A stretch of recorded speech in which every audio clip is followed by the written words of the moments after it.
precisissimi.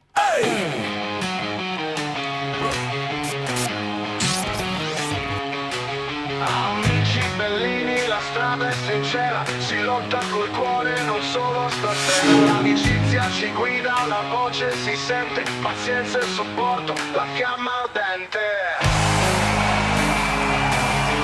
Le loiali, mediano speciale, bellissimo eroe, dal coraggio leale. Senza di lui non sappiamo star bene, è il nostro pilastro. Allora, ci siamo? Ci fate una doccia perché era veramente insostenibile la situazione. Andiamo ad aprire i vostri commenti. Io voglio dire un VAR a chiamata.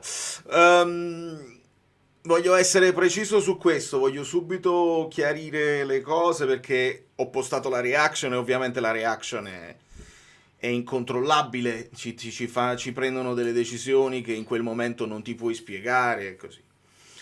La questione secondo me principale, per fare subito chiarezza, perché a termini di regolamento, il braccio qua, la mano qua, l'immediatezza, va bene. Io vi feci un'analisi sugli errori arbitrali del VAR, senza parlare del Napoli, parlai di tutte le altre squadre. E dissi una cosa, richiamando le parole di Ancelotti. Esatto, caro Nick. Sei sempre il primo, sei sempre troppo bello. È proprio così, va rivista la situazione. Ancelotti all'epoca disse chi è che arbitra l'arbitro o arbitra il VAR, perché il VAR non può intervenire su certe cose, la famosa moviola in campo, eccetera, eccetera. Ve lo ricordate tutti. Quello che succede è che, prima di tutto, a volte prendono le decisioni loro, cioè silent check, cioè noi controlliamo, ti diciamo quello che è successo, non devi nemmeno venirla a vedere. Il che per le situazioni ovvie ci sta, figuriamoci, perdiamo meno tempo e andiamo avanti. Il problema è quando poi ci fanno sentire gli audio e sentiamo un VAR che indirizza la decisione, arbitri che hanno visto una cosa, poi gliene fanno vedere un'altra. E io sottolineai una cosa, se vi state prendendo il tempo per controllare, dovete mandare tutte le immagini all'arbitro per dargli modo di... All'arbitro non hanno fatto vedere la gomitata che prende Buongiorno in faccia, gli fanno vedere tutt'altro, gli fanno vedere il momento in cui... Ma c'è, parte la gomitata, la vogliamo chiamare gomitata, nel momento in cui quello salta e ti sbilancia e nel cadere poi dopo ti rende non abile e arruolabile perché lui sta saltando di testa e poi nello sbilanciamento la palla finisce sulla mano. Quella cosa là è quella che devi far vedere all'arbitro, mentre quello che hanno fatto vedere a noi sul fallo di mano di Højlund era un'immagine successiva perché quello che abbiamo visto nel primo replay era petto. Poi dopo si vede che la tocca sul gomito qua. È in figura, perché la palla sbatte qua. Però questo è un problema di regolamento. Perché che significa quando tu per giustificare delle cose, per esempio... mi ricordo Dumfries con il Napoli, no? Fallo di mano in aria, ma è in figura. Nel regolamento invece il fallo di mano che poi porta nell'immediatezza a un gol te lo annullano. Quindi ci sono due problematiche secondo me le più importanti. E cioè, all'arbitro devi far vedere tutte le immagini, perché poi noi vediamo una cosa e l'arbitro non ne ha vista un'altra, e poi da regolamento queste cose del fallo di mano, a volte immediato, a volte no, si potrebbe stabilire meglio per evitare polemiche. Questa è la prima cosa che mettiamo da parte. Poi ci aggiungiamo che il primo tempo il Napoli non aveva nemmeno cominciato male, perché non ha sbagliato l'approccio il Napoli. C'era questo pericolo, l'idea all'Inter, Giusto, di tutte le trasmissioni parlavano solo dell'Inter. Nessuno ha parlato del Verona. Ed è grave, ed è sbagliato, ed è pericoloso, ed è stato pericoloso. Però il Napoli non ha sbagliato l'approccio, il Napoli ha avuto con Elmas quella prima occasione, dopodiché il gol in contropiede preso, voglio rivedere se ci sono delle responsabilità, quello fa un Eurogol, lo devi seguire, qualcuno lo deve seguire, o Politano Di Lorenzo, non può il terzino farsi tutta quella strada da solo. Si potevano mettere varie pezze, però lì secondo me abbiamo accusato proprio il colpo. Si è sentita, secondo me, l'accumulo di stanchezza. Quando poi acchiappi il gol, il secondo gol, c'è stato un momento proprio di scoramento e non siamo riusciti a reagire subito. Poi però, bisogna dirlo e dobbiamo attaccarci a questo per il proseguo della stagione, che il Napoli non si è arreso. il Napoli è rientrato in campo con la voglia di fare, con un McTominay sempre a mezzo servizio, ricordiamocelo perché stava zoppicando anche oggi, si è messo là, ci ha provato in tutti i modi, e una volta è fuori gioco di Rachmani, di tanto così, e i gol sono arrivati a raffica, e perlomeno il discorso di quando non puoi vincere, perché questa sembrava proprio la partita che non potevi vincere, almeno non perderla, secondo me può dare un po' di serenità a Conte, perché lo sapete, quando perde lui va si può dare un po' di serenità a Conte e alla squadra, nel senso che ci hanno provato, non siamo scoppiati, abbiamo provato fino alla fine, non ce l'abbiamo fatta a ribaltarla, fare 3 gol era complicato contro i Pullman. Almeno questo io me lo tengo stretto per la prossima partita. Poi ne parleremo della prossima partita, ovviamente. Non sto seguendo quello che sta facendo l'Inter perché non mi può interessare. Lo capite che non mi può interessare. Però ci sono delle problematiche, ci sono delle cose ovvie, perché non abbiamo dovuto entrare Marianucci, cioè rendiamoci conto. E possiamo parlare di tante cose, di Lang, di Lucca, eccetera, eccetera, eccetera.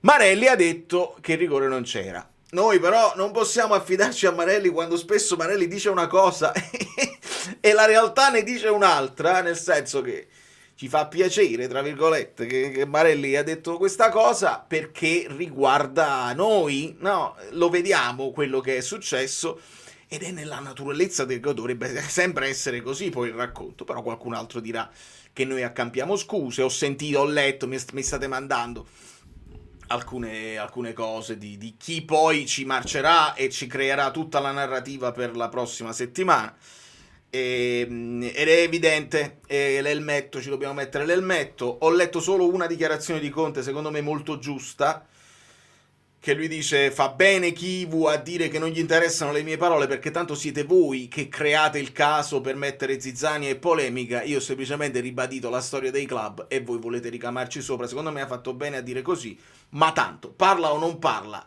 le cose le creano sempre a bella posta, e andiamo avanti.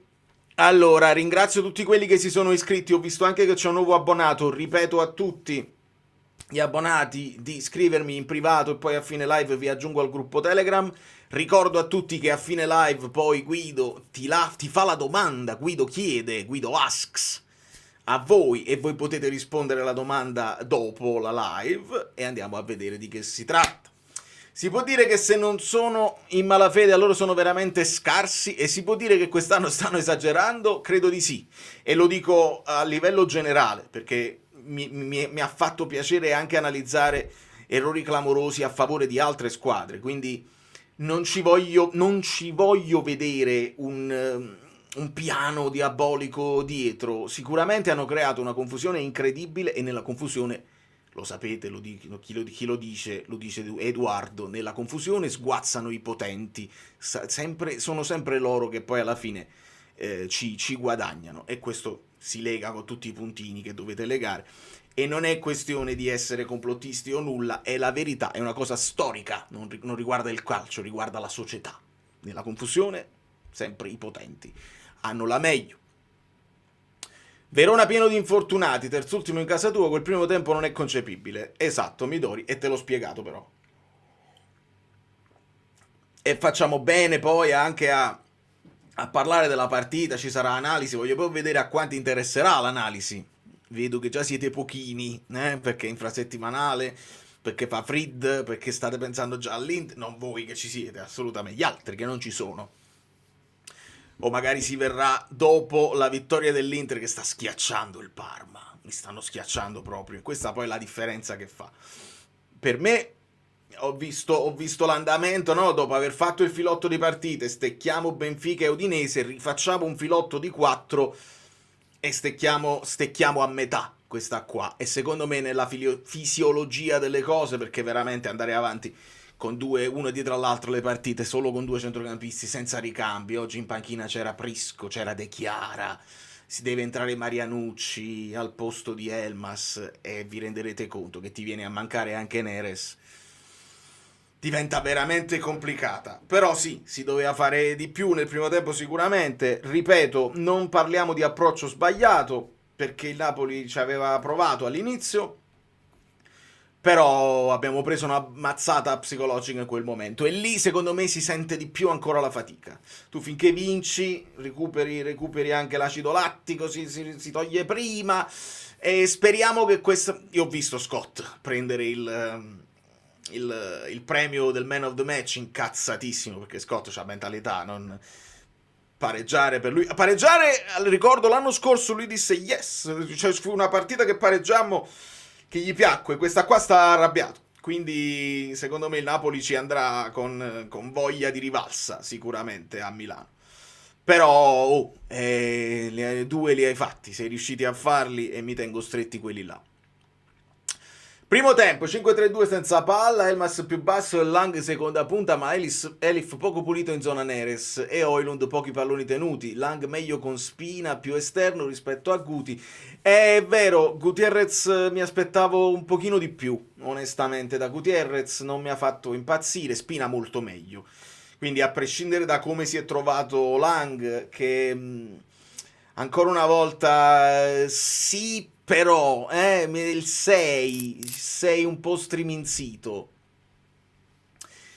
E questo sì, Elmas purtroppo male, nel senso che non l'ha trovata la Zolla e un altro adattamento che insomma ce la mette tutta, però non era proprio la sua Zolla ideale. Questo sicuramente. E sì, anche Højlund. Poi Højlund ha lottato, è andato in crescendo, era arrivato il gol, peccato. Però sì, purtroppo Lang, ci portiamo a casa di Lang il cross sul calcio d'angolo che continua a tirarli abbastanza bene. Avrete notato, l'ho notato io, ve lo faccio vedere poi con le immagini domani, che il Verona ha studiato il modo in cui il Napoli batte i calci d'angolo ultimamente e non ci hanno permesso lo scambio con Lobotka al limite dell'area. Questo poi è lo studio dei punti di forza delle squadre. Il Verona ha avuto tutto il tempo di preparare la partita come si deve contro di noi. Credo noi molto meno. Poi loro non ci hanno messo Giovane, forse avevo pensato tutta una serie di cose. E comunque, vedo Højlund affaticato, Lucca atteggiamento pessimo. Sì e sì, caro Astro. Ripeto, nella logica delle cose, non puoi... È quasi impensabile. Insomma, oggi gioca Pio Esposito, ve l'avevo detto. Che perché fa da caldo. Perché si devono riposare a turno e Thuram ne salta una e arriva fresco. E noi possiamo permetterci di farne saltare una a Juan Jesus, ma non altri. Perché Conte l'ha detto, ha detto io in difesa non sono preoccupato in avanti, al centrocampo. Non si può fare altrimenti. Quindi sì. E l'atteggiamento pessimo che mi dici di Lucca ti spiega il perché. Un po' perché forse Lucca è sul mercato e quindi cerchi di utilizzarlo il meno possibile, e un po' il perché Højlund le giocherà tutte finché non succederà qualcosa, finché non arriverà qualcosa dal mercato. Sempre con l'uscita di Lucca, perché evidentemente c'è qualcosa che non è scattato nei suoi allenamenti. Automaticamente non si crea un feeling indissolubile con Conte e si vede un po', perché a un certo punto non è che gli siano arrivati tanti palloni, però ci stavano dei palloni vaganti dove tu devi andare alla Simeone ad aggredire quella palla e a buttarti a corpo morto sul pallone, invece no, lunghe leve, piano piano, e quelle sono cose che se non sopportiamo noi come tifosi, immagina Conte. Questo è un problema. Grazie mille Astro, grazie mille Mario. Politano ha detto che essere colpa sua sul primo gol, l'ha detto lui? E allora questo sì, ti spiega gli accoppiamenti che Politano doveva, o come quinto ovviamente doveva seguire il quinto loro Frese. Io Frese ce l'ho in un fantacalcio, ma non l'ho messo. Non puoi pensare di mettere Frese, sarebbe un'assurdità. Tore Falanga, ti do un bacio gigante, stanno arrivando molti messaggi ragazzi, adesso vi recupero. Napoli sembrava bello voglioso nei primi 10-15, esatto, poi una strunzata difensiva tra Dilo e Buongiorno, il rigore è scandaloso, Guti opaco, McTominay epico, Højlund segna, Lucca inutile per Lang. Lucca inutile per Lang? O Lucca inutile X Lang, che potrebbe essere Lang X, nel senso che ti aspetti di più, però mette lo zampino, è riuscito ad andare al tiro, qualche volta io sono sicuro che ha molta più potenzialità e ce ne sta facendo vedere pochissimo. Però vi ripeto, là la questione, l'atteggiamento non è un problema, perché lì non è il problema di atteggiamento, è un problema di liberarsi mentalmente di alcuni blocchi probabilmente. Sì, quando tu mi parli della struzzata difensiva tra Di Lorenzo e Buongiorno, mi fai parlare di Buongiorno ed è paradossale che gioca Buongiorno e va automatica, perché poi al di là del fallo di mano l'ho visto non sul pezzo e ti spieghi il perché poi questo è a tutti gli effetti un turnover.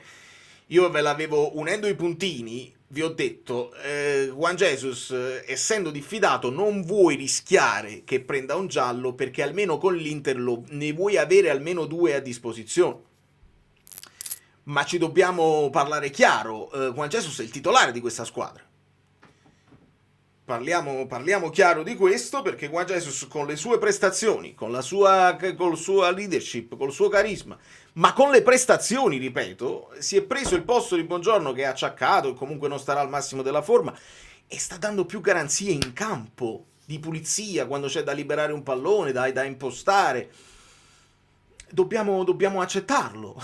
Lo so che Buongiorno è arrivato con tutte le stimmate del grande campione, che hai fatto la spesa importante, e intanto il Juan Jesus che hai preso a parametro zero ti sta rendendo in questo momento della stagione, ovviamente in futuro poi Buongiorno si riprenderà il posto e farà grandi cose, ma ad oggi Juan Jesus ha ragione, non è un capriccio vederlo titolare, sta in più forma, sta in una forma migliore. Ringrazio anche Quapsale, potrebbe essere Pasquale, o il Quap Sale, no? Quando mettono gli sconti sul Quap. Non mi ha fatto impazzire Lang, ma il cambio per Lucca ancora meno. Le 2 punte con la 3/4 svuotata hanno reso l'assedio finale più prevedibile. Sì, contemporaneamente io capisco che se metti poi le 2 punte dovresti puntare su quella che sono i cross da fondo. Quindi ha senso. Anche a me non mi fa impazzire, cioè leva un difensore, lo diciamocelo chiaro, cioè mi sta bene Marianucci che fa scalare tutto in avanti, però a quel punto potresti togliere un difensore, lasci Lang dentro e cerchi di fare più densità anche lì, insomma, per pareggiare almeno la parità numerica in difesa, perché loro ci avevano tutti dietro. Sì, però dovevano arrivare più cross, dovevamo essere più efficaci nell'arrivare sul fondo. Spinazzola l'ha fatto molto bene, Politano molto meno oggi. E quando Politano poi finisce in zona Neres ci arriva meglio Di Lorenzo. Ecco che Di Lorenzo da quarto poi finisce lui in quella zona che è la zona Neres, perché Politano in maniera quasi istintiva resta un po' più di più sulla linea del fallo laterale, perché sono le sue caratteristiche. È una questione di caratteristiche, non c'è niente da fare. Ecco perché aveva una logica mettere Elmas lì tra le linee e non alzare Di Lorenzo, che poi alza Politano, che poi fa inserire un Marianucci, anche perché Beukema non c'è, e quella è un'altra domanda che ci dobbiamo fare. Che è successo? Gol Zaniolo, assist Zanoli. Zaniolo l'ho preso, Zanoli ce l'ho ma non l'ho messo, non credo. Che sta succedendo? Su Fandalab molto bene, ma sono gli altri fantacalcio che mi faranno piangere. Allora, andiamo a leggere altri messaggi. Se per pareggiare abbiamo dovuto fare 4 gol, oggi potevamo fare la qualunque, con quest'arbitro non la vinci. La sensazione era quella, la sensazione era quella, le classiche partite dove loro sempre poi di tacco, sempre questi Eurogol col polpaccio l'ha preso.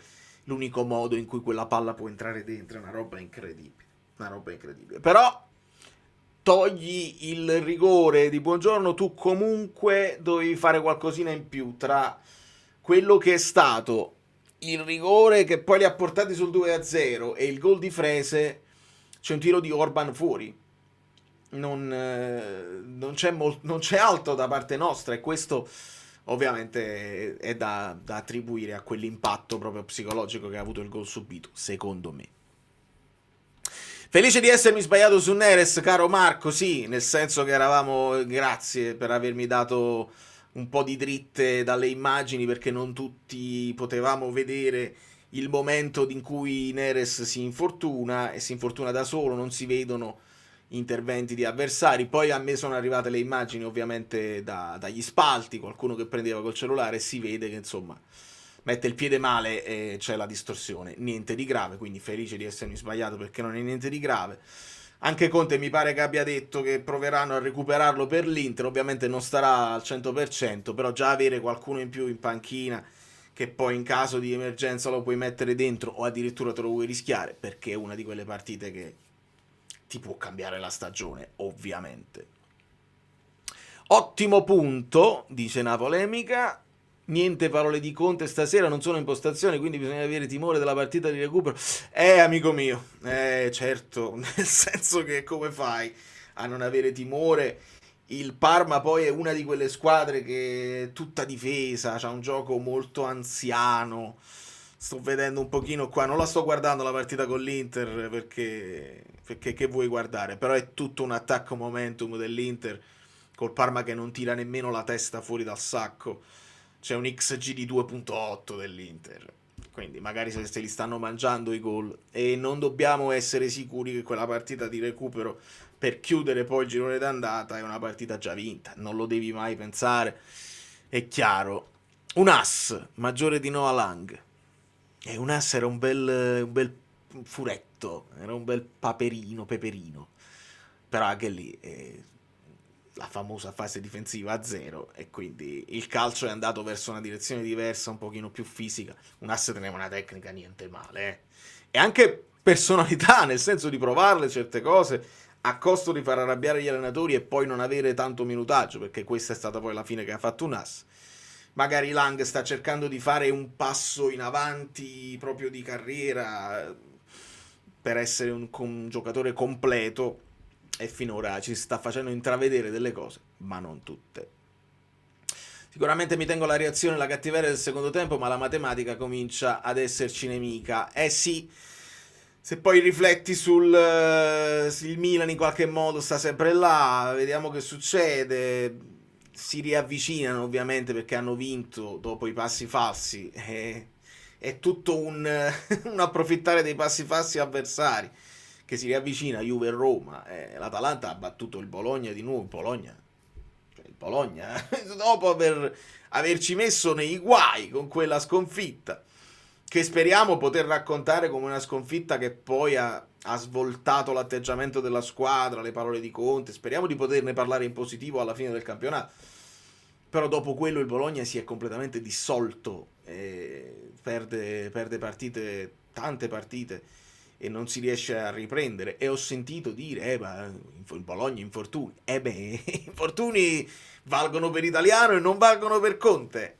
Conte con gli infortuni, che saranno pure colpa sua magari, ha trovato varie quadre, poi vincerle tutte diventa complicato.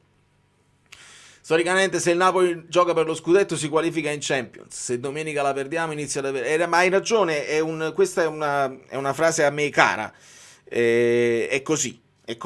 Negli ultimi anni è stato così. Poi negli ultimi anni siamo anche riusciti a toglierci la doppia grande soddisfazione di vincerlo proprio.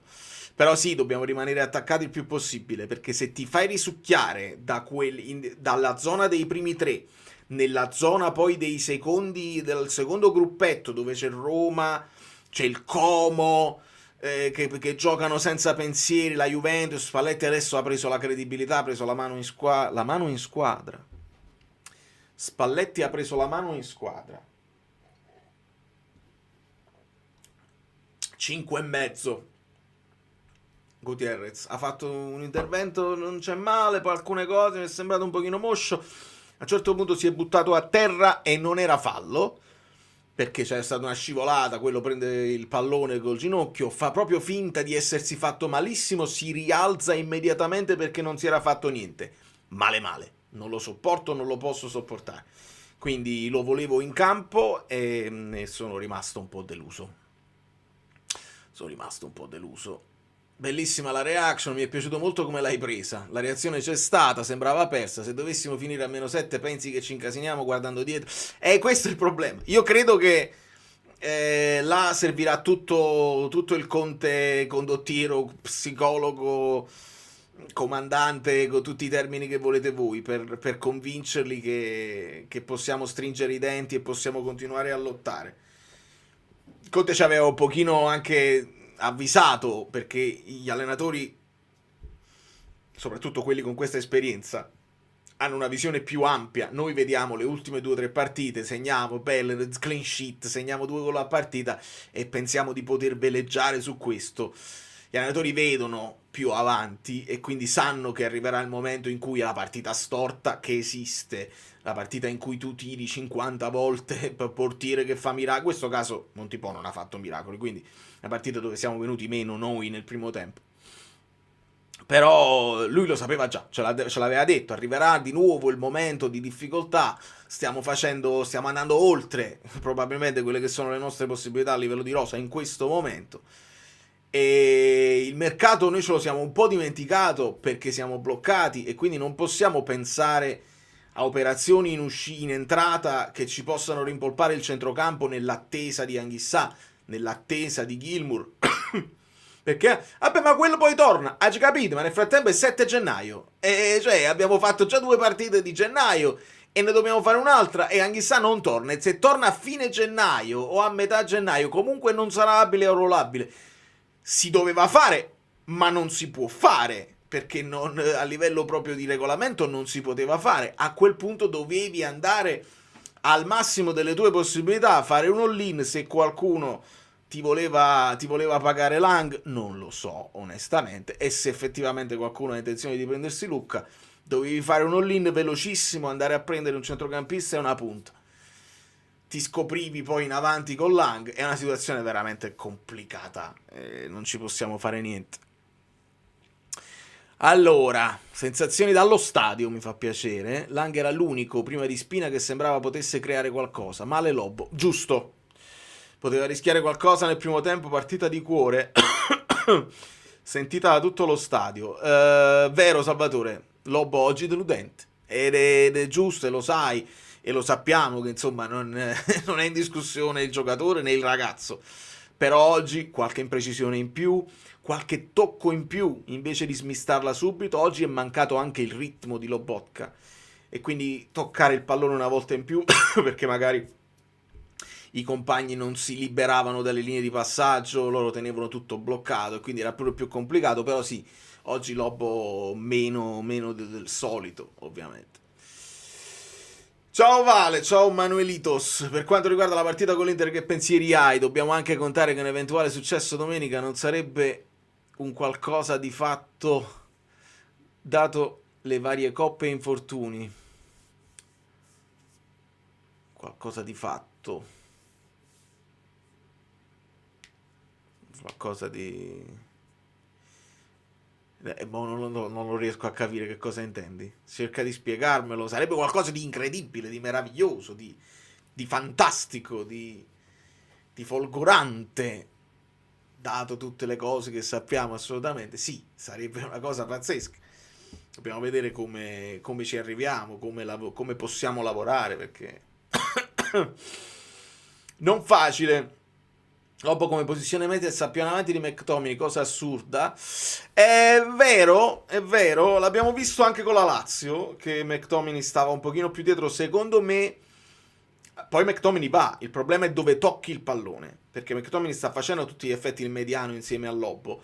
Poi Lobo la porta avanti e alle volte si trova lui ad essere più in pressing sul giocatore che avversario, un po' più avanti. McTominay ti serve un po' più dietro anche per i colpi di testa, quindi per sfruttare la fisicità in eventuali pallate. Però sì, con la Lazio è andata bene sta cosa. Poi McTominay arriva, però non risulta nella posizione media, perché la posizione media viene calcolata sui tocchi e non sui movimenti senza palla. Lì servirebbe il tracking, che non tutti hanno e che quindi le app non possono farti vedere. Non tutte le app, perlomeno. Comunque sì, McTominay proprio risulta al centro del campo, proprio lì, e il 68 un po' più avanti, che ha giocato in questa zona. Ancora una volta assomiglia sempre comunque a una difesa a 4 con Di Lorenzo molto avanti, non è un braccetto. Di Lorenzo ha più o meno la stessa hitmap di Gutierrez. Buongiorno Rachmani, continuo a vedere Politano, ecco, sempre questa asimmetria, perché Politano fa questo lavoro qua sulla fascia, mentre Lang sta più interno, e si vede poco. Chi ha segnato? Casadei. Ma non l'ho messo Casadei! Come faccio a mettere Casadei se c'ho Zaniolo, Modric? Segnato Casadei. I sigari bloccati alla dogana. Speriamo che Zambone torni presto. Devono spiegarci adesso il rigore dato alla Fiorentina. Amico mio, potessi vedere, puoi descrivermelo. Lazio-Fiorentina 1-2. Cataldi, vedi? Vincenzone che aveva detto mi sono innamorato di Cataldi, perché è così. Gosens, che pure ce l'ho, ma mi pare che non l'ho messo, e Gudmundsson. E adesso la Fiorentina si sta svegliando dal torpore, si vogliono salvare, mentre Torino-Udinese e Kellenkamp e Casadei, vabbè.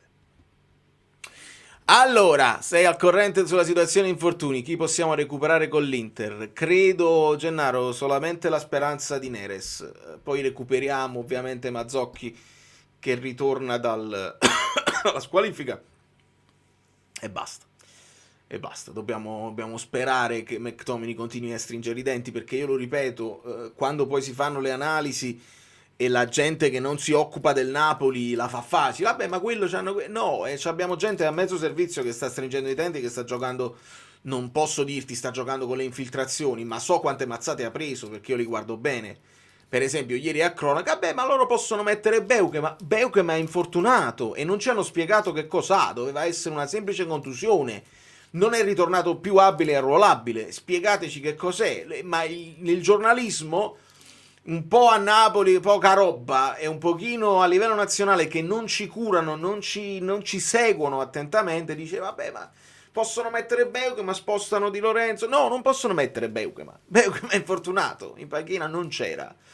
E quindi questo è la questione. Se uno poi fa un'analisi, dice vabbè, però tu McTominay ce l'hai, ma come ce l'hai? Come ce l'hai? Ce l'hai che si sta facendo una smazzata incredibile, avanti, indietro, è riuscito anche a segnare, strozzato un po' in gola, volevo esultare tantissimo per un gol di McTominay, pensavo fosse Amir, non si capiva bene. Vergara infortunato,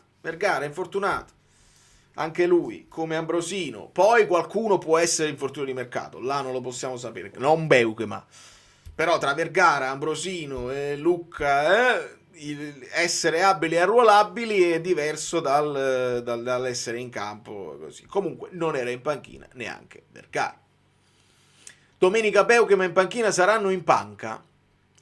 Speriamo, però non ti tolgono acqua dalla sete, voglio dire, perché sono due che ti possono spostare, magari mo ci vuole Di Lorenzo in avanti, Olivera non credo che se lo gioca sulla fascia o se lo gioca al posto di Buongiorno. La formazione credo sia scritta. Meret è stato recuperato, si è fatto la seconda partita in panchina, quindi al momento Milinkovic-Savic, Beukema saranno in panchina, secondo me non lo mette dentro. Comunque Di Lorenzo, Rachmani, Juan Jesus, Politano, Lobotka, speriamo che sta bene, Lobotka, McTominay e Spinazzola, che è entrato comunque bene.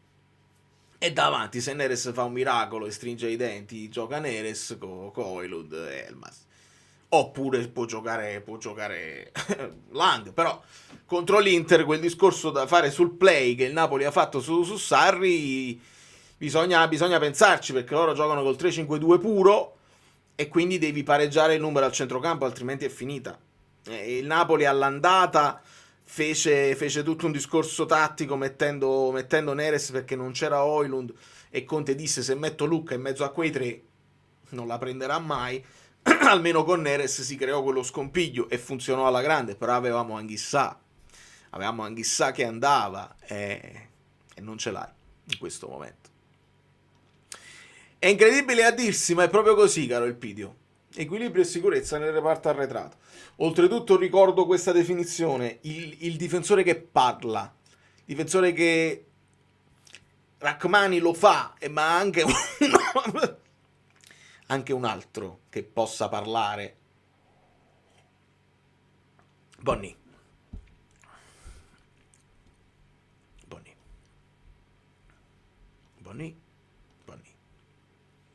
Zero tiro in porta. Bonny. Lautaro. Bonny. Turam. Più esposti. Noi te chiara. TVB. Rigore per la Lazio. Bello, le polemiche. Ci divertiamo.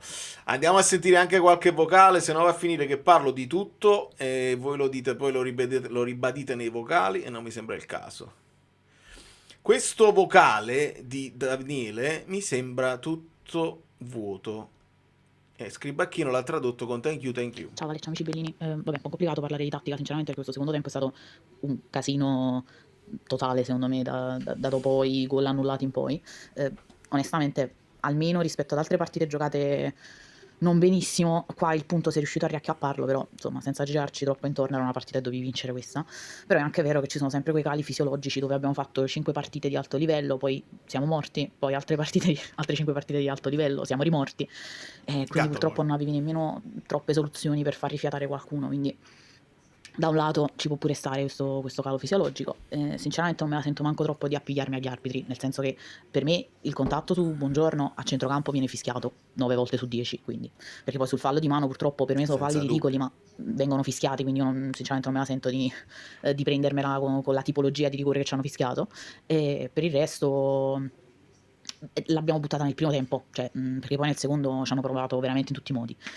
Anche sul gol di Rasmus, sinceramente, abbiamo avuto pochissimi replay, ma da quello che ho visto il polso sembra muoversi e purtroppo quando è immediatezza nel gol lo sappiamo che non conta niente come è messa la mano, dov'è, basta solo il tocco. Quindi vabbè, speriamo che si riescano a ricaricare in questi 3 giorni e di riuscire a rimettere un po' a posto le idee. Corretto, è quello che ho detto a inizio live. Giusto 2 cose extra a conclusione. Non so tu, ma io quando vedo Conte così moscio è come se lui già avesse preventivato di non fare troppi punti stasera. E altra cosa, c'è stata quella trattenuta su Di Lorenzo in area di rigore che non lo so se era proprio leggerissima, però perché non protegge? Cioè, incazzati un po', poi non ti danno niente, ma almeno mettigli il dubbio in testa, no? Ciao Vale, partita che oggi dovevamo. Esatto, fammi vedere se me lo sono scritto. 60°. Non uscirà in nessun replay, non uscirà in nessuna cosa. Lo dico io nella reaction. Tu poi mi contatti e dici: ma con me che dice stessi cose che HDT, perché è così. Esatto. Manca quella malizia, manca quella cosa di stare là, mettere anche un po' in difficoltà, perché poi sono costretti ad andare a vedere se tu fai delle reazioni spropositate. Se invece non le fai, non vanno a vedere e si levano dalle botte, perché non uscirà nessun replay, nessun highlights, le partite spariscono. Io me le posso rivedere su Paramount Plus per un paio di giorni, dopodiché e non le posso postare. Le partite spariscono. Allora se tu non crei il caso e non fai in modo che si accenda una lampadina, una lente di ingrandimento sugli episodi, quell'azione di Di Lorenzo che viene trattenuto e non protesta finirà nell'oblio, non ne parlerà nessuno, e quella cosa è una cosa che non lo voglio quel rigore là, ma su quella cosa là si può creare un dossier. Se lo fa un'altra squadra, se protestano, se il VAR va a vedere e poi non lo considera, sei costretto a parlarne e metti un altro dubbio per la prossima partita, per il continuo. E invece questo non siamo proprio in grado di fare. Non siamo in grado, e non è proprio nel nostro DNA. Di Lorenzo il più manda i baci, 2-2, manda i baci, è così, e dobbiamo accettarlo, dobbiamo abbracciarcelo, perché è comunque una persona corretta, è un modo di stare in campo bello che piace anche agli arbitri. Se ne approfitta, purtroppo se ne approfitta, non c'è niente da fare. assolutamente vincere e che invece al massimo siamo riusciti a pareggiare in rimonta. In ottica Inter la vedo davvero male, perché oggi abbiamo speso un sacco di energia sia mentali che fisiche e non riuscendo a vincere credo che non riuscirai a recuperarle al massimo nei prossimi 3 Sono giorni. d'accordo. Quindi non sarebbero stati fondamentali solo i 3 punti ovviamente, ma anche diciamo in ottica recupero verso l'Inter. Sono d'accordo. Marianucci quel cambio non te lo puoi inventare, fa l'assist.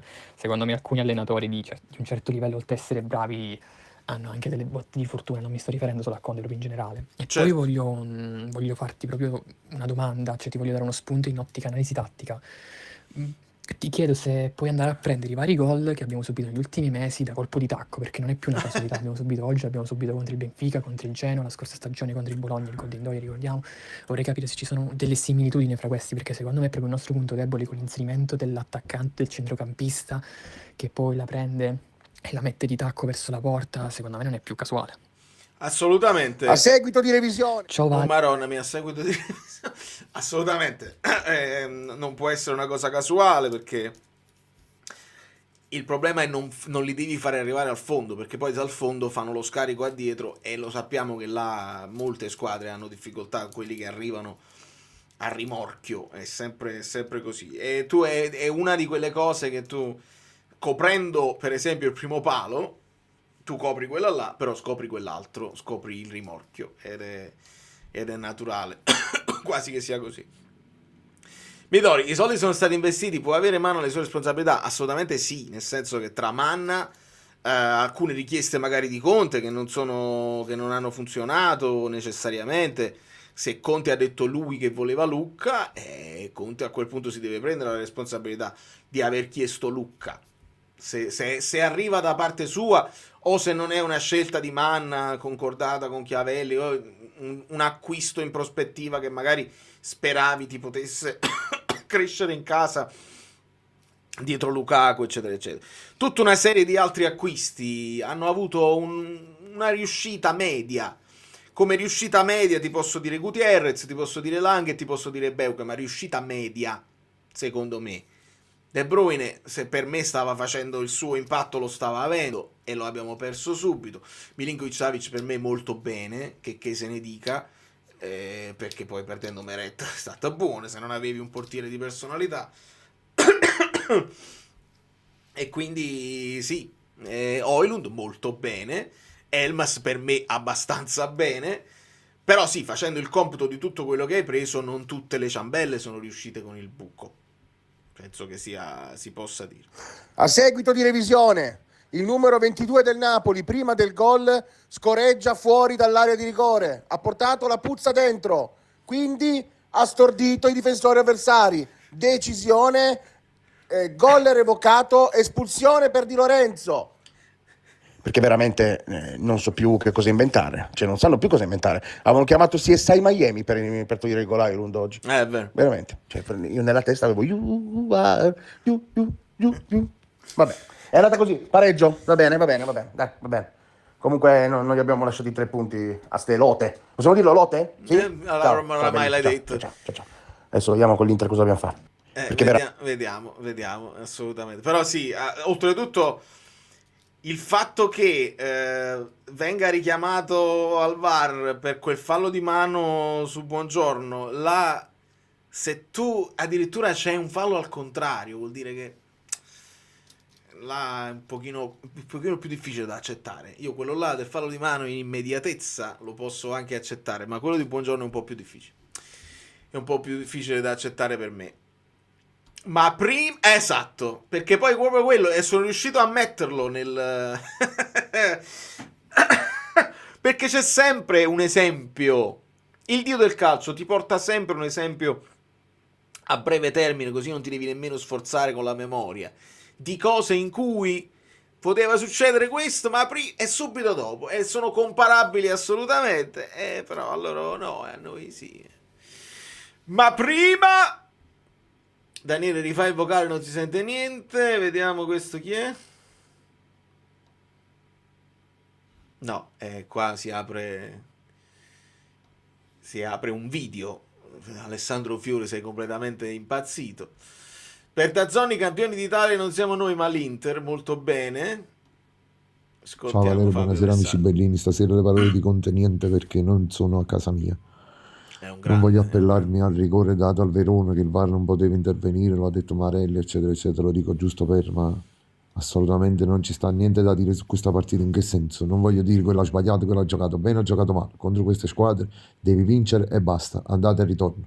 Contro queste squadre non puoi regalare che senza tirare in porta questi si trovano 2-0 per un ennesimo gol di tacco che subiamo, e quindi quello non è un tiro, ma è un'azione incredibile. È un rigore, ripeto, vabbè, l'hanno dato, ma questi non hanno mai tirato in porta. Ovviamente come il Napoli, che il primo tempo stavamo dormendo, forse con dei spaiatori ha presi con la mazza e hanno reagito. Però non si possono regalare punti così a queste squadre. Queste vanno via, andate e ritorno. Poi perdi 7-0 con l'Inter, Milan, Juve, non mi importa di quelle squadre, ne sono 3-4 al massimo. Queste squadre vanno battute, andate e ritorno. Se puoi andare in Champions, che poi se vinci pure contro quelle là, allora vinci lo scudetto. Sì, però anche è chiaro, però cioè, essendo il livello generale di tutte quelle là sotto, anche se tu stecchi una partita così, è chiaro, almeno muovi la classifica, comincia a muovere la classifica con un punto perché è importante. È molto simile a quello che ha fatto alla fine la Juve con Lecce. È molto simile così, ecco perché questi passi falsi poi ti fanno dire per lo scudetto non sei prontissimo in questo momento qua. Poi fa un altro passo falso l'Inter un domani, non l'hanno fatto oggi purtroppo, quindi col Parma loro sono andati là, era fuori casa, si sono imposti. Io qua leggo Thuram, non era Bonnier, era Thuram, forse non lo so chi, se c'è stata una deviazione. Però ad oggi l'Inter ha dimostrato di stare avanti e vediamo se il Milan regge il passo, se il Napoli si riaggancia o se riagganciando con l'Inter ne approfitta poi il Milan, perché tutta la Serie A è stata così per tutta. Ho visto un video di un content creator straniero troppo divertente, mi ha fatto impazzire, ha fatto un racconto delle prime giornate di Serie A. Dice, ma voi veramente facile? È troppo forte. Stavo pensando di tradurlo e di portarvelo, anche se noi sappiamo cosa sta succedendo in Serie A. Per uno è straniero che si guarda la Serie A ogni tanto distrattamente, era bellissimo il racconto di il cambio al vertice è una continuazione. Ti aspetti e poi cade la capolista, e cade la capolista, e cade la capolista. Un po' il ciapanò che è successo il primo anno di Spalletti. Speriamo di non perdere terreno però. Marco, ho letto che il Napoli e De Bruyne prende in considerazione offerte dell'Arabia. E questa mi pare che il mattino l'ha ribattuta. Io feci un video 13 giorni fa. 13. Questo è 13 giorni fa.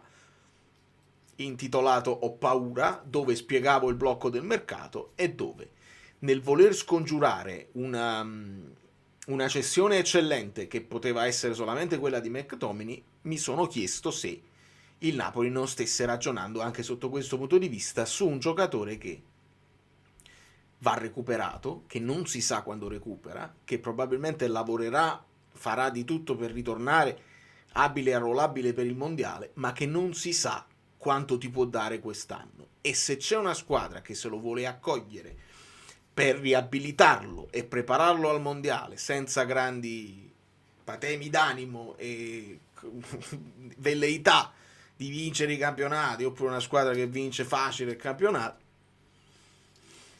secondo me ci pensa sia il Napoli e ci pensa anche lui.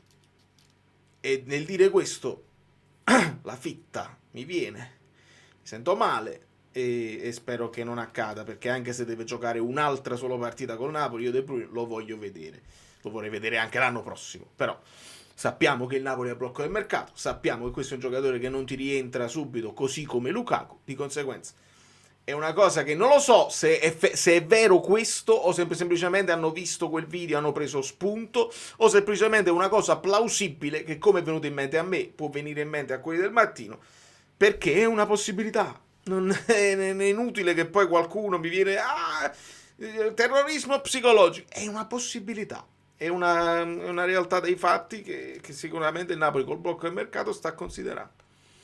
Niente da dire. Allora, il 2-0 l'ha segnato Thuram, 20 secondi prima gol annullato a Bonny per fallo di mano di Thuram. Perfetto. Intendevo in ottica scudetto, la vittoria in sé è ovviamente data a situazioni, infortuni ed energie, la loro forma sarebbe un successone. data la situazione sì, però dopo l'ultimo 3-1 ci fu il calo, quindi non vorrei ripetere. Lo so, ma il calo non fu perché vincemmo quella partita là, ma fu una cosa fisiologica ancora una volta. Ci tengo a ripetere questa cosa qua perché tra un po' la gestione e un po' la sfortuna questo è. Ci comprano gli arabi. Siamo nel 2026, Francesco, tu te lo ricordi bene cosa succederà quest'anno? Non sappiamo il mese, però quest'anno, in questo anno solare, stati bene, io dire, succederà. Non vinciamo a San Siro contro l'Inter dal 2017 in campionato, aiuto? Madonna mia. Io farei il doppio pacchetto, 20 milioni Lukaku, 20 milioni De Bruyne, Rabiot, e riapriamo questo mercato attaccanti. Capite che è una cosa strana, un po' imponderabile. Chi se li prende i giocatori infortunati così? Solo, per esempio, il campionato americano potrebbero fare questo pensiero, ma in questo momento sono fermi perché loro poi si fermano a, come si dice, nel periodo dell'inverno e riaprono, mi pare, a marzo o aprile. Potrebbero pensarci loro.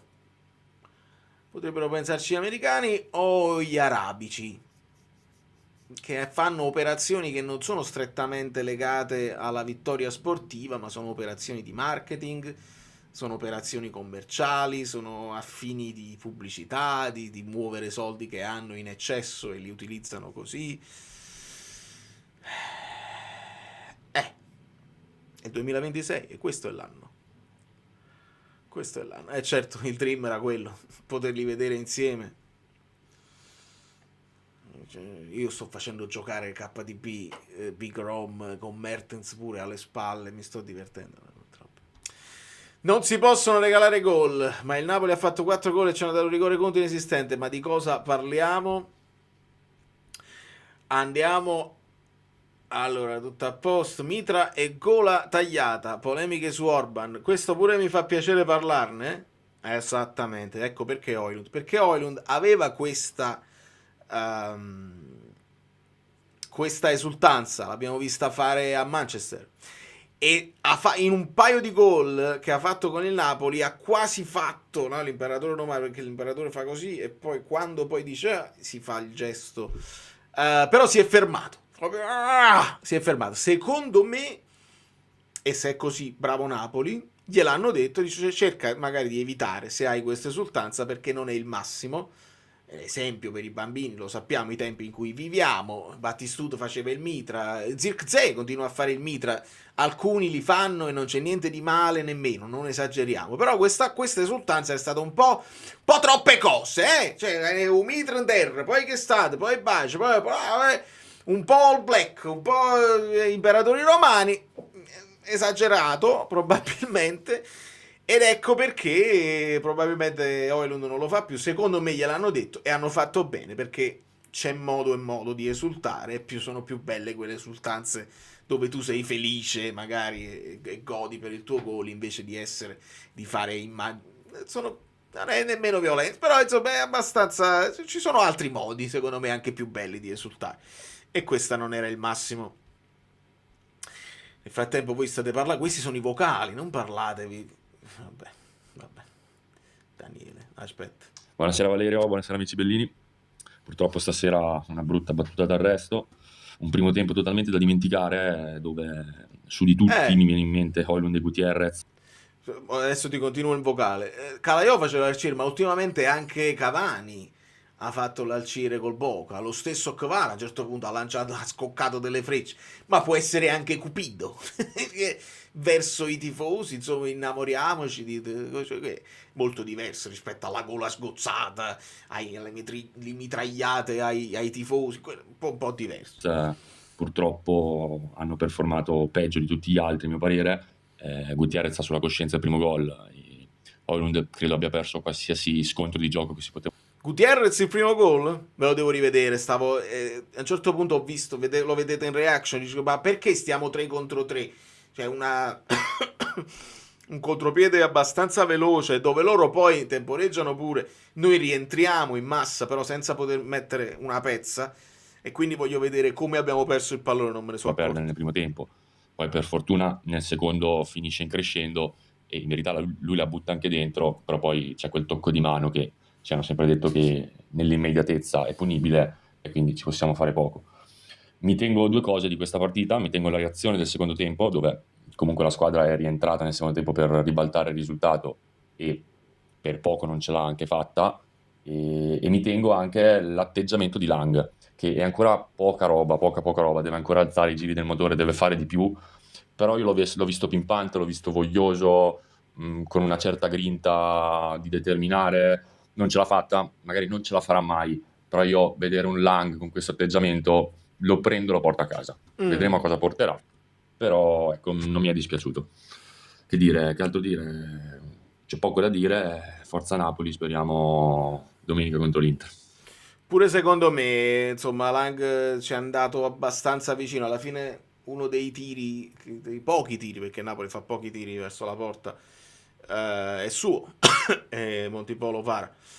Ah, vero, dimentichiamo una cosa velocissima, quanto è forte Leonardo Spinazzola, voglio. Molto, molto, molto bene e resiste tra i migliori in campo. Continuano a esserci messaggi cancellati, scancellati.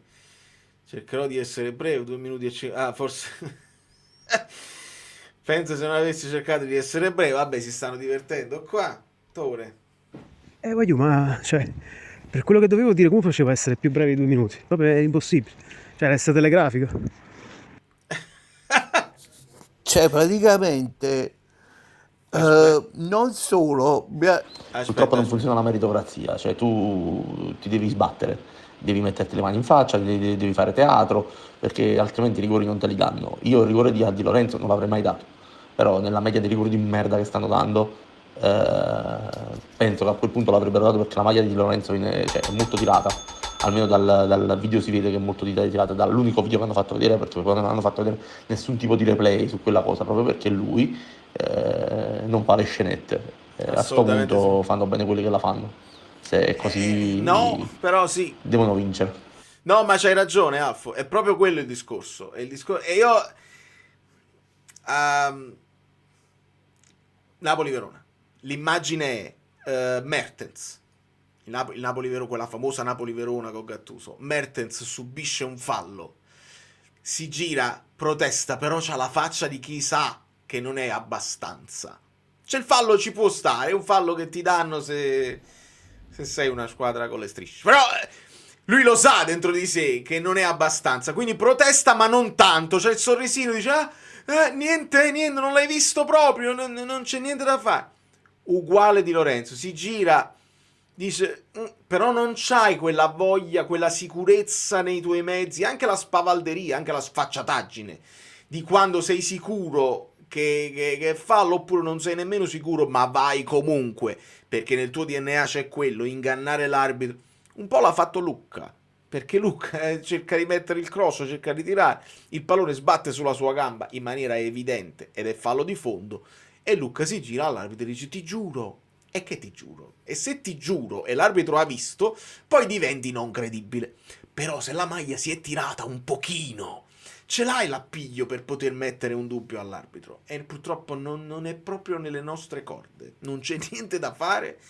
E un po' mi piace anche così, un po' sono beffe perché ti possono cambiare la stagione, alcuni punti sono più pesanti di altri, e visto che era una partita piena di polemiche, poteva diventare una partita come quella col Pisa, dove sono stati errori da una parte e dall'altra, clamorosi, tutti valutati, e quindi nella confusione generale quella partita non se la ricorda più nessuno. Continuano a ricordare nei vari talk, continuano a ricordare il contatto di Di Lorenzo con Mkhitaryan, continuano a ricordare quello là, perché ricordano solo le cose che fanno piacere a loro. Io voglio solo dire che dobbiamo aspettare per il mercato, perché i giocatori si vedono sul campionato intero, sulle loro performance, come McTominay l'anno scorso, che nel solo nella seconda parte ha incominciato proprio a essere straripante. Vabbè, a livello di gol sì, però McTominay ebbe subito il suo impatto. Mi ricordo la partita con la Juve a tutto campo, centrocampista a tutto campo, un po' come fece Anghissà, che per il suo impatto alla partita con la Juve.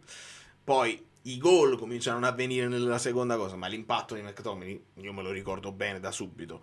Comunque sì, aspettare per il mercato, nel senso che magari dare un po' ancora più di tempo a Lang, per me ci sta. Il problema era aver individuato dei giocatori per poter comprare qualcosa e migliorare la squadra e tappare dei buchi, sono solo quelli là, perché quanto guadagni dalla vendita di Mazzocchi? Probabilmente non abbastanza per comprare nessuno, per fare nemmeno un prestito a parità di ingaggio, non ti compri nessuno. Quanto ti risolvi con quello di Marianucci? Niente. Vergara? Niente. Ambrosino? Niente. Quindi solamente Lang e Lucca erano rimasti, che non erano centralissimi nelle idee di Conte in quello che stiamo vedendo, e quindi là individui quel sacrificio per fare. Se invece non... Se è tanto per fare, fai Lang Lauriente, io ti dico no, aspettiamo Lang, non ha molto senso quella cosa là. Altrimenti resti con quelli che hai, però Lang è un conto, perché l'atteggiamento lo vedo, quello di Lucca è un altro, quindi là bisogna trovare secondo me una soluzione. Stagione di up and down, va bene così, per favore non buttiamo l'accesso alla Coppa Italia, bravo, sottoscrivo, e facciamo il possibile per trattenere Conte, sottoscrive anche Guido quando poi verrà, perché Guido ha introdotto questo concetto di poter aprire una legacy, di poter fare un progetto a lungo termine con Conte, se Conte ha capito e si è convinto che magari anche lui nel suo passato a volte ha abbandonato progetti troppo presto per delle reazioni troppo focose rispetto a situazioni. Se si decidesse di legarsi a noi a lungo termine, secondo me potrebbe essere una cosa solo positiva. Vediamo, ovviamente non abbiamo sicurezza in tal senso, anche perché, e lo ripeto, noi adesso dobbiamo risolvere, magari rimaniamo bloccati col mercato a gennaio, ma a giugno sarà la stessa cosa. Il Napoli alzerà il fatturato in una percentuale e dovrà abbassare i costi dall'altra, perché altrimenti non puoi comprare a sbafo. E questo potrebbe essere una cosa che Conte, se individua poi delle zone in cui dover migliorare, perché questo è il secondo anno, Conte doveva chiudere a 3 anni, e quindi se c'era un programma e poi ti hanno cambiato le carte in tavolo che non puoi spendere anche soldi che hai, ovviamente uno si trova a dire ma questi non erano i patti. Capite com'è sensibile la situazione? Giù le mani da Lang. ADL deve iniziare a stare nel palazzo se vuole contare qualcosa.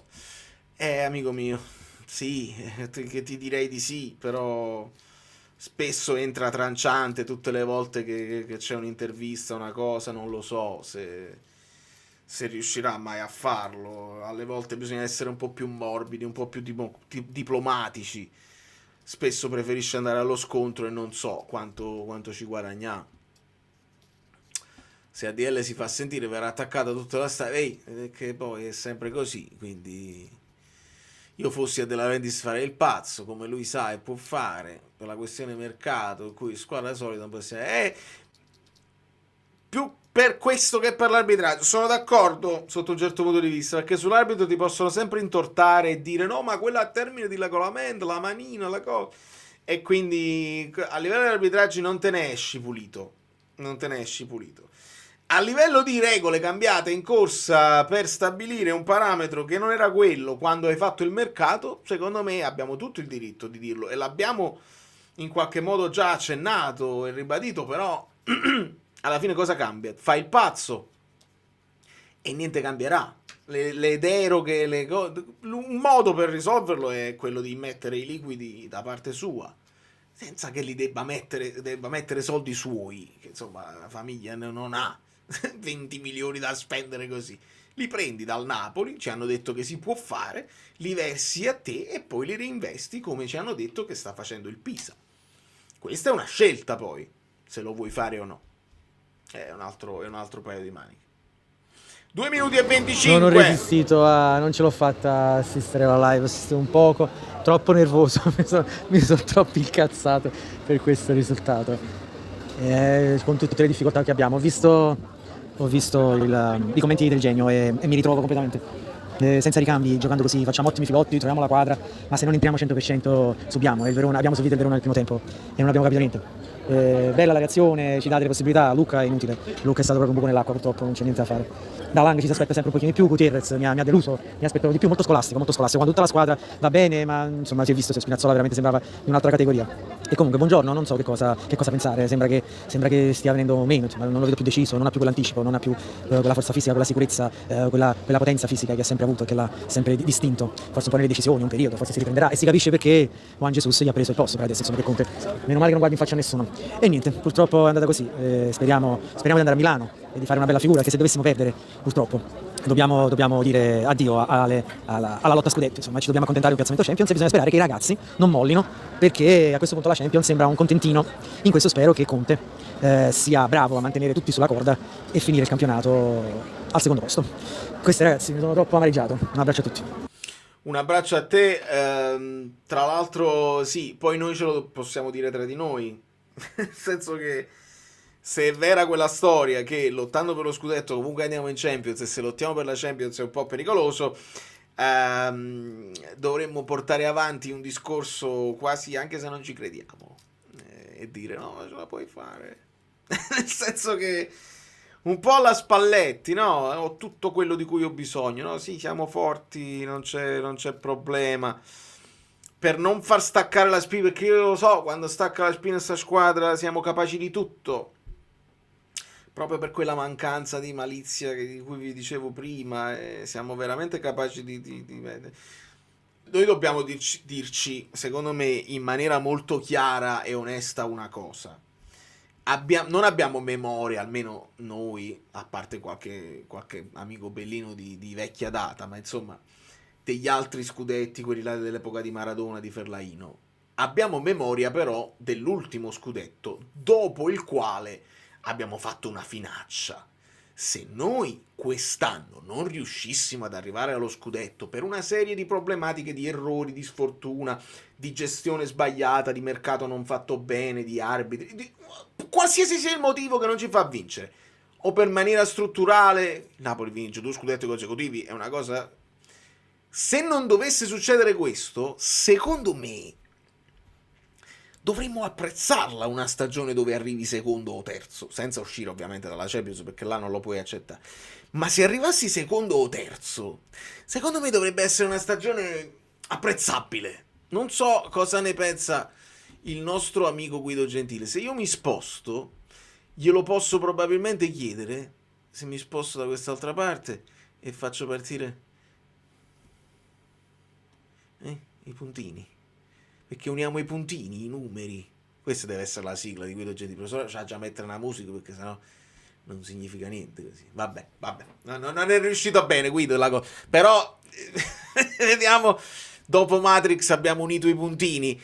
Come stai? Infastidito. Un po' infastidito, pure io. Mi volevo attaccare alla reazione della squadra nel secondo tempo, però resta il fastidio.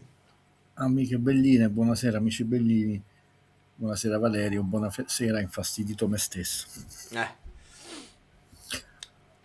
Da dove vogliamo iniziare? Vogliamo subito togliere da mezzo le cose arbitrali, così poi parliamo di campo più estensivamente? Perché c'è anche da parlare. Non voglio proprio parlare perché sono infastidito. No, perché... No, sinceramente non. Poi Capello in settimana, insomma, Capello allenato Real Madrid nel 2002, caspita. Cioè, dite a noi dei piagnoni. No, sono semplicemente infastidito, non è credibile il sistema. Non puoi credere, voi sapete quanto io sia, non posso dire onesto intellettualmente, perché tutti quelli che sparano questa frase sono quanto di più disonesto intellettualmente. Di solito, sì.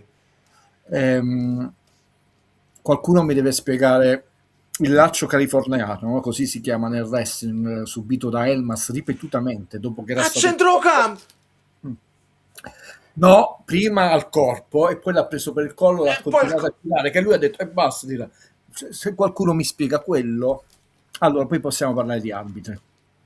Sono molto infastidito dall'arbitraggio perché ti spiego perché, Valerio, sono professionisti. Io questa cosa che l'arbitro può sbagliare sono stronzate.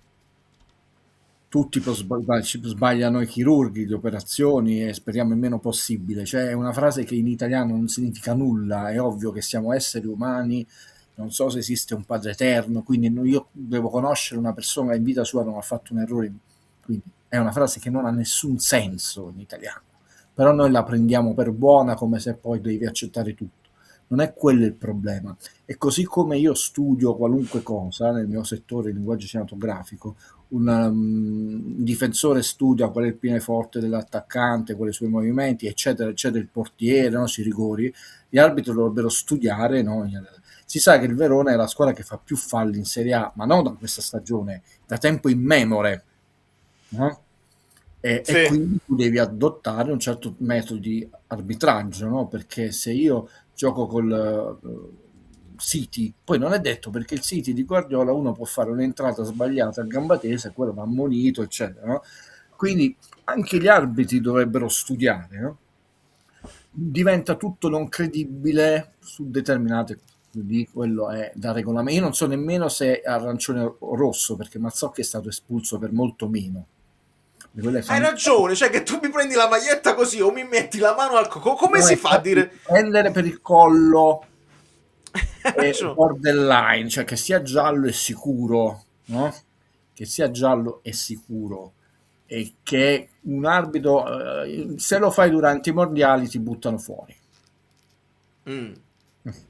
Anche perché lui non è stato poco, se l'è tirato per parecchio, infatti Elmas si è infastidito e non riusciva a liberarsi poi. Infatti ti devo dire una cosa, mi dai uno spunto. Parlando dei mondiali, ovviamente tutte le telecamere di tutto il mondo, così devi dare l'esempio, eccetera, eccetera. Lo spunto che ti do è che su Paramount oggi non c'era la telecronaca in inglese, cioè Napoli-Verona è una partita che hanno considerato come è giusto che sia. Capito? Questa cosa è importante perché vuol dire che non c'erano migliaia di tutti collegato tutto il mondo, 56 paesi. Perché io sono infastidito? Perché se tu hai dato come metro di parametro, chiamiamolo così, questo ossimoro, questo termine orrendo, perché non esiste un metro di parametro, lievissimo, ovvero quello scandaloso rigore che ha subito il Napoli, però diciamo se noi lo accetti, quindi qual è il tuo metro oggi? È veramente che basta un tocco del tutto casuale, a occhi chiusi, girato con la testa dall'altra parte, dove ci sono un difensore attaccati azzeccati a zero, perché tra l'altro il giocatore del Verona prende anche lui per il attaccato quindi è casuale, non puoi assolutamente dire che Buongiorno lo vuole prendere, perché io ti ho mandato il fermo fotogramma, però sai che non amo giudicare gli episodi arbitrari dei fermi fotogrammi, perché il calcio è uno sport dinamico, quindi per chi vede l'azione, la vede da tutte le telecamere, si accorge come perdono il contatto visivo col pallone, soprattutto Buongiorno. Ovvio che poi gli va a finire sulla mano, però ho detto, se quello è il tuo metro, molto lieve, poi da lieve passa che a fortissimo, e così è stato per molte partite, perché poi il lieve, a questo punto, se è lieve anche il contatto, e non era tanto lieve medio, a Di Lorenzo che è girato, e lo lieve che sul gol annullato a Holund c'è comunque una ripetuta trattenuta, e poi finiscono paradossalmente tutti e due a terra i giocatori del Verona su McTominay. E quindi no, io sono infastidito, non ne voglio. Sì, come faccio io a giudicare che quello, so che poi va a finire sulla mano, però quando io ti ho detto l'avvocato del diavolo, vedi, manco a farlo apposta, no? Tu, perché tecnicamente dici Guido, però l'ha presa, sì, l'ha presa, però era molto più chiara prima la regola. Questa Comunque c'era ancora un'altra inquadratura che si vede dall'altra parte, dove si vede ancora meglio, e non gliel'hanno fatta vedere. Sì, che lui ha proprio gli occhi chiusi, perché si gira non voglio parlare di arbitri, vogliamo parlare che col Verona, io l'avevo detto in settimana, davano per scontato che vai a Milano a vincere la partita, io ho detto questa la stecchi, perché stiamo giocando da troppo tempo con gli stessi giocatori, non sono robot, perdono brillantezza, perdono quell'attimo di velocità, no? Perché comunque ci sono state quelle azioni dove McTominay viene anticipato di poco al centro dell'area di rigore e Spinazzola se l'allunga un po', e Politano poi arriva stanchissimo a fine partita e cross sempre fuori, quindi comunque la brillantezza è venuta meno durante tutti i 90 minuti, dove i primi 45 minuti il Napoli, il contraccolpo del gol e del rigore in particolare, che ha cambiato totalmente la stagione del Napoli, l'ha subito e come se non l'ha subito, perché non è riuscito a cambiare ritmo, non è riuscito a organizzarsi, doveva subito accorciare le distanze. Poi nel secondo tempo, fino a un certo punto è riuscito con un po' di organizzazione le idee, poi sono venute veramente meno le forze e anche rischiato un contropiede. Gli ultimi minuti non ce l'ha fatta più, vedi Lobotka non ce l'ha fatta più, McTominay non ce l'ha fatta più, non li puoi criminalizzare, qua si danno per scontato. Quando io scrivo quei post indigeribili, lunghissimi, ho detto noi diamo per scontato che tu fai 28 vittorie, ma quando le fai 28 vittorie? Per Napoli fare 24 vittorie è una stagione meravigliosa, farne 25, 26 si è andato al di là dei tuoi. Se noi riuscissimo a battere il Parma saremmo quelle 13, poi bisogna vedere se fai un po' meno punti nel girone di ritorno. Per me è un campionato molto noioso, il campionato lo vince l'Inter, se dovesse stancarsi, l'ho detto dalla prima giornata, per le coppe, il Milan sarà lì pronto ad approfittare, punto, finisce, lo vince l'Inter o il Milan, punto, finito, lo vince l'Inter, il Milan, punto, finito. Siamo arrivati alla 19esima, noi dobbiamo recuperarne uno e non cambia idea. Poi vedremo questo fantasmagorico mercato di Geniale che non ci vedrà protagonisti e può cambiare delle cose, e noi ci dobbiamo sudare la qualificazione Champions con la Roma, perché la Juve per diritto di sangue ci va, ma è sempre le stesse cose, rischiamo di essere noiosi. Oggi il Napoli non ha manco approcciato male la partita, perché poi c'è stata subito una bella azione con Edmas, però ha preso un gol perché ha scalato male a centrocampo. Abbiamo un tema e non può essere ormai un caso che noi prendiamo sempre questo tipo di gol con questo tipo di movimento dell'attaccante, tra l'altro facendo andare troppo bene sul fondo gli avversari, perché il terzo tacco che prendiamo nell'area piccola quindi comunque è un'azione che stiamo soffrendo e lo dobbiamo dire. Non è il primo, non è Messi o Ribéry dei tempi andati, eccetera eccetera. Sono squadre. Il Verona è una squadraccia, ma proprio brutta da vedersi, e che ne dica il Vase, che ha detto il Pisa che era fortissimo, ha detto una squadretta. La Serie A ha un livello veramente molto basso, altro che il Francoforte, non vale il Chievo, come si chiama. Che ne so. No, voglio rispondere a Davide perché questo è corretto e va, però chiama in causa il regolamento, perché al di là. Buongiorno, nuovamente il volume, ricordiamo Dumfries che ci dissero il fatto è in figura e quello ogni volta fanno quello che vogliono. Il discorso di Davis con la Lazio è ancora più interessante, perché magari lì non c'è l'immediatezza, però Davis senza vederlo la palla sarebbe andata fuori, cioè l'avrebbe superato perché era praticamente un tiro, era troppo forte. Invece lui la blocca involontariamente e ne entra in possesso e poi continua l'azione. Mentre Højlund, stando così, se non ci fosse la mano qua, se avesse i Mogherini, la palla sarebbe finita sul petto e avrebbe fatto lo stesso gol identico che ha fatto. Ovviamente non si può dire, la mano ha una sensibilità diversa rispetto al petto, però è una questione di regolamento, cioè come si fa a stabilire che questo è impattante e quello di Davis non è impattante quando poi allora quello che fa dell'Inter è una furbata, è inutile che non dico, perché uno deve anche giudicare con onestà le azioni. Se una cosa è veramente casuale, se tu è lì, io me lo ricordo, tu la lasci lì sperando che la blocchi, la ferma, e quel fermare ha rallentato, ti ha creato effettivamente un vantaggio, perché sennò la palla sarebbe stata presa dai piedi dell'avversario. Cioè, se uno non fa il tifoso, per me che la vince l'Inter il campionato non me ne frega veramente nulla, non sto a piangere, è una questione. Io lo ripeterò sempre, non baratterò mai il fatto di essere tifoso col fatto che deva essere un deficiente o diciamo dire, rinunciare a quella che Padre Eterno, gli alieni, Simpson, mamma e papà mi hanno dato, un minimo di intelligenza, ma mai per nessuno scudetto, Champions eccetera. La prende con la mano perché gli cade sulla mano. Ecco, innanzitutto uno deve valutare l'azione, gli cade sulla mano perché loro vanno per saltare, a prendere la palla di testa. Non è che tu, come c'è stato un cross, la palla è andata sulla mano senza toccarla, sarebbe passata e chissà se poi il difensore la prende oppure l'attaccante anticipa, fa gol, comunque ha impedito il percorso del pallone. Lì la palla non ha impedito nulla nell'azione, tra l'altro loro saltano e saltano l'unico modo che possa saltare, perché il salto di Buongiorno e del giocatore del Verona per prendere il pallone di testa, e tra l'altro il giocatore del Verona impedisce il corretto movimento di Buongiorno, perché mettendogli la mano addosso e spingendolo giù lo fa saltare di meno, no? Lui ha uno stacco inferiore di quello.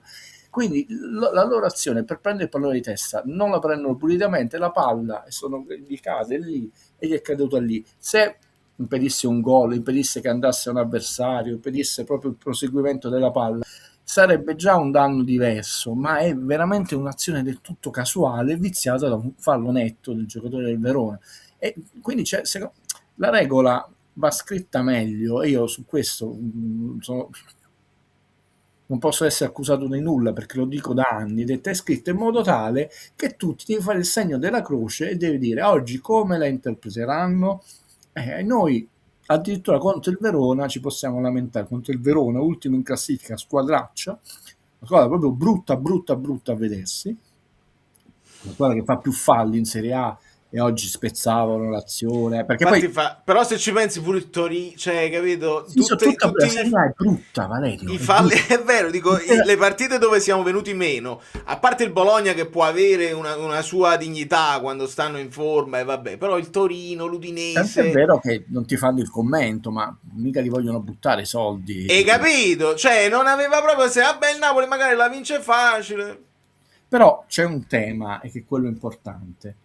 E Conte, quindi finiamo la vostra questione arbitraggio, anche perché non possiamo vigilare, non possiamo fare nulla, è sclerotico, è l'avvocato del diavolo, diciamo sempre le stesse cose. Il Napoli, a parte l'inizio del campionato dove giocava Maluccio, e dicevamo bene, non che giocava Maluccio, che stiamo mettendo dei punti da parte, comunque non riesce a fare questo filotto, Valerio, cioè non riesce a fare 3 vittorie, ha fatto quelle 4 vittorie, poi 3 vittorie verso la seconda parte della stagione, ma subito si è fermato dopo 2 vittorie. L'Inter è la 6ª vittoria, se dovesse vincere la partita di recupero sono 7 vittorie, la sconfitta e 3 prime sarebbero 8 vittorie su...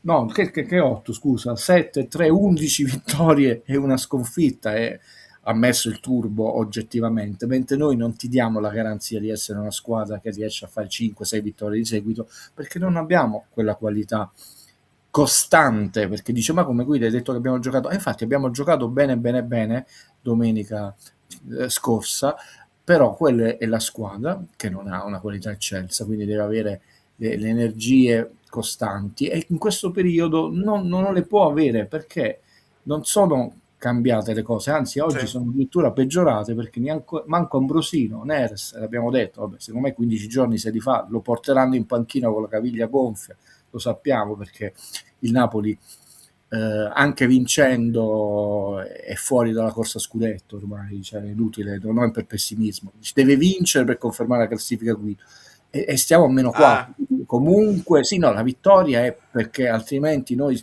è più 0. No, se la vittoria si dice, perché l'Inter finito il giro di andata c'ha già 3 punti in più virtualmente rispetto al suo girone di andata, e noi non solo abbiamo i 4 punti da recuperare il giro di andata, ma abbiamo anche i 3 punti, che sono 7 punti da recuperare pesanti, cioè, ma non li puoi più recuperare perché sono finiti gli scontri diretti, quindi tu devi vincere, e tu hai vinto solo 9 volte nella storia del calcio Napoli, e questo è col Verona. No, sul Verona fallo vedere, perché anche col Verona, chiaramente Napoli di questi anni ha lottato per zone nobilissime della classifica, ha vinto 2 scudetti, come ve lo faccio anche umilmente notare per tutte le posizioni, però vedete che negli ultimi anni non è solo Gattuso, anche Spalletti pareggiò, e anche Spalletti 2 nell'anno dello scudetto dei 90 punti ha pareggiato 0-0 col Verona. Quindi non è una vittoria scontata quella col Verona negli ultime stagioni. In casa vinci o pareggi, e fuori casa vinci o perdi, e questo lo dicono i numeri. Con l'Inter, fai vedere i numeri con l'Inter, ancora peggio, perché in casa vai benissimo, ma fuori casa vai malissimo. Arrivano.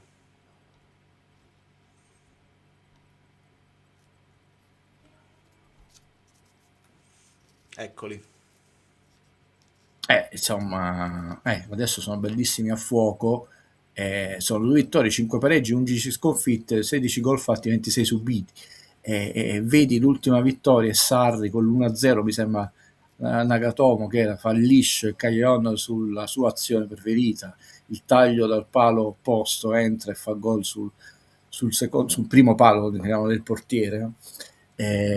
Come un rapace sempre, sia lodato, però insomma non è scontata già storicamente come vittoria. E poi fai vedere aggiornata, no, la classifica e la sezione infortuni, perché io ho sentito l'unica trasmissione questa settimana e la prendi a ridere, no? Ho detto no, ma il Napoli è fortissimo, non ha bisogno di fare mercato, a febbraio torneranno quelli. Sì, io volevo dire, ma a febbraio, infatti questo dicevo, cioè nel frattempo ti devi fare tutto il gennaio. Far notare in trasmissione che siamo 2 punti sotto all'Inter, quindi teoricamente se fosse finito ieri il campionato non avremmo vinto, e che ci devi arrivare a febbraio e basta un pareggio, e su 4 punti infatti è avvenuto subito il pareggio, e oggi era mortificante la panchina del Napoli.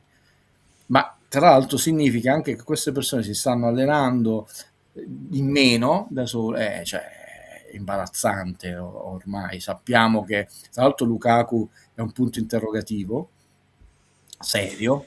Guido, quasi chiedevano il fatto della rabbia, perché è uscito in mezzo il discorso De Bruyne, che mi è sembrato onestamente quasi un richiamare il video che feci 13 giorni fa, però non siamo presuntuosi. Perché poi dovrebbero partire per non farli giocare questi giocatori? Ripeto, ma la gente sta a seguire questi, capisco che i siti poi uno li devi leggere, perché anche per perdere tempo, perché per illudersi, ma una cosa è che ti si infortuna come si infortunò Neymar seriamente, no, l'hanno comprato, l'hanno pagato, e tra l'altro anche lì trovavano il modo per non portare avanti fino alla fine il contratto. Infatti è tornato in Brasile. Ma prendere un giocatore che forse giocherà ad aprile, sono ricchi ma non sono scemi. Vabbè, potrebbe avere solo un senso mediatico, nel senso che quando tu ti compri quei giocatori là, per esempio Ronaldo ha un contratto che a ogni post di Instagram riceve tot milioni di euro, milioni di dollari arabi, non so nemmeno qual è la valuta. Insomma, per loro il valore sportivo è quasi secondario rispetto a quello che è il pompare. Sì, però devono un po' giocare, hai capito? Comprarselo infortunato sarebbe un unicum, sarebbe una cosa abbastanza nuova. Tutti e due no, diventa veramente difficile. No, Napoli è arrivato all'8 gennaio, perché ormai manca poco a mezzanotte, non abbiamo preso nessuno, e andiamo a Milano con ma nessuno Mazzocchi. Possiamo prendere? Perché... No, nessuno, diciamo, poi i miei calcoli erano giusti, non perché dobbiamo, a me veramente, lo ripeto, oggi sono molto infastidito, ma non per... Sono infastidito per la situazione, perché è brutto poi dire io ve l'avevo detto, così abbiamo ragione, poi qualcuno nei commenti dice voi ve la prendete con quello, Valerio, quanto è livoroso nei confronti, non voglio fare i nomi, no, però è 1-1 e 2-2, in settimana ho mandato un po' di file, uno veramente pesante, c'è 168 mega, oltre 220 pagine di dati numerici, per dire, povero... Aurelia ha detto ci vogliono un paio di settimane per il recupero di Anghissà. Sono 4 partite. Vabbè, 4 partite tu tra l'altro Inter, Juventus e Sassuolo. Non 4 partite. La Fiorentina adesso butterà sangue, perché poi tu incontri anche la Fiorentina, incontri la Roma e l'Atalanta. Cioè, Fiorentina completamente diversa da quella che abbiamo incontrato dall'andata. No, ma tu hai Inter, metti buono pure che pareggi con l'Inter, e quindi ti raggiunge la Juve e la Roma, e poi devi andare sempre a Torino. Ma ripeto, McTominay non è che può migliorare, oggi ha fatto una buona partita, no? Però quelli, ragazzi, sono i numeri, cioè, anzi noi ne stiamo perdendo, perché molto probabilmente allenandosi poco, nel senso che poi tra l'altro noi abbiamo avuto dal 30 novembre a oggi solo trasferte e una partita in casa, che significa che sono anche tutta una serie di viaggi. Se tu hai 2 partite in casa consecutive, intanto non sei costretto a dover viaggiare, il giorno dopo puoi fare defaticamento, il giorno dopo ti alleni. Se il giorno dopo viaggi, 2 giorni dopo fai defaticamento, e noi abbiamo avuto per pura casualità del campionato tutte trasferte. Com'è possibile che l'Inter ha fatto la preparazione di 15, quindi immagino 15 giorni perché considerando il mondiale per club, e riescono a vincere senza avere problematiche fisiche, mentre noi invece siamo messi male tra infortuni e problemi? Ma io penso che sia stato tutta una serie di cose a cascata, perché poi, prego Valerio. Oh, rispondi a questo, poi dopo recupero questo Ah messaggio no, di Giancarlo. ah, perché secondo me poi si sono verificate tutta una serie di cose a cascate. Quando ci siamo ridotti, no?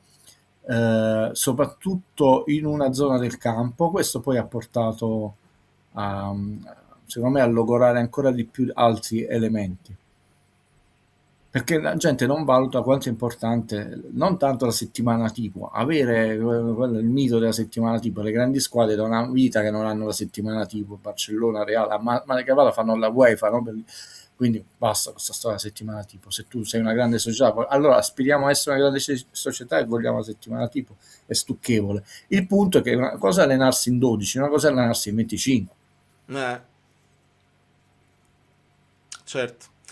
Allora, recupero quel messaggio di E questa, Giancarlo. quando io, per farle rispondere meglio, quando io ho detto quest'anno io non vedo una partita svolta per il Napoli, perché è una stagione tutta a rincorrere, da 1000 punti di vista. Il primo punto di vista che è una balla di 200 milioni. Il Napoli ha fatto una campagna importante, ma di giocatori medi che speriamo diventino giocatori buoni, se non addirittura forti, con Olin che si vede che è un talento. Punto primo. L'ha fatta anche tardiva, perché non sono arrivati tutti subito, che ne abbia detto il Vate l'Istituto Luce, quindi prima rincorsa. Anzi, poi Oli è arrivato perché si è infortunato Lukaku, eccetera, eccetera.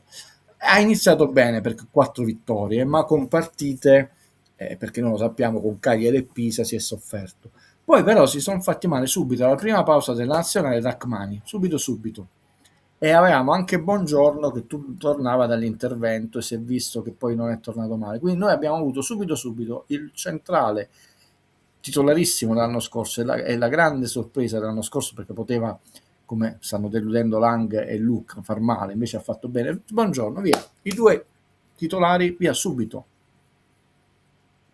Poi si è fatto male Lobo, cioè. Quindi abbiamo avuto subito una situazione di emergenza con Lukaku che dall'inizio del campionato, togli Lautaro Martinez dall'inizio del campionato, abbiamo perso la partita a Milano, che ovviamente tutta la narrazione, perché poi ci sono sconfitte, no, ma il campionato è ancora lungo, e io vi dissi subito male, noi non dovevamo perdere quella partita, assolutamente, perché l'aspetto psicologico nello sport, e l'ho ripetuto 1000 volte, in qualunque Quell'esultanza di Modric, il perfetto, campione che sa, il non campione di che Guido sa, Gentile, ma di Modric, cioè più che volte sa quanto è Champions League, importante quella singola pallone partita. d'oro, finalista del campionato del mondo con la Croazia, non con l'Argentina, cioè, permettete, cioè, lui è un dio, io nessuno, però sono un nessuno che legge, studia, ricorda e non ignora le cose vere, eccetera, no, non facciamo tutto l'elenco, quindi è una stagione che noi stiamo tamponando, rincorrendo, che siano quelle polemiche, cioè, e poi si è arrivati a gennaio dove l'usura, la sfortuna, le cose ha fatto sì che stiamo veramente a ogni partita noi abbiamo 7 persone e siamo contenti, quando sono 6 siamo contenti, oggi 9 persone indisponibili.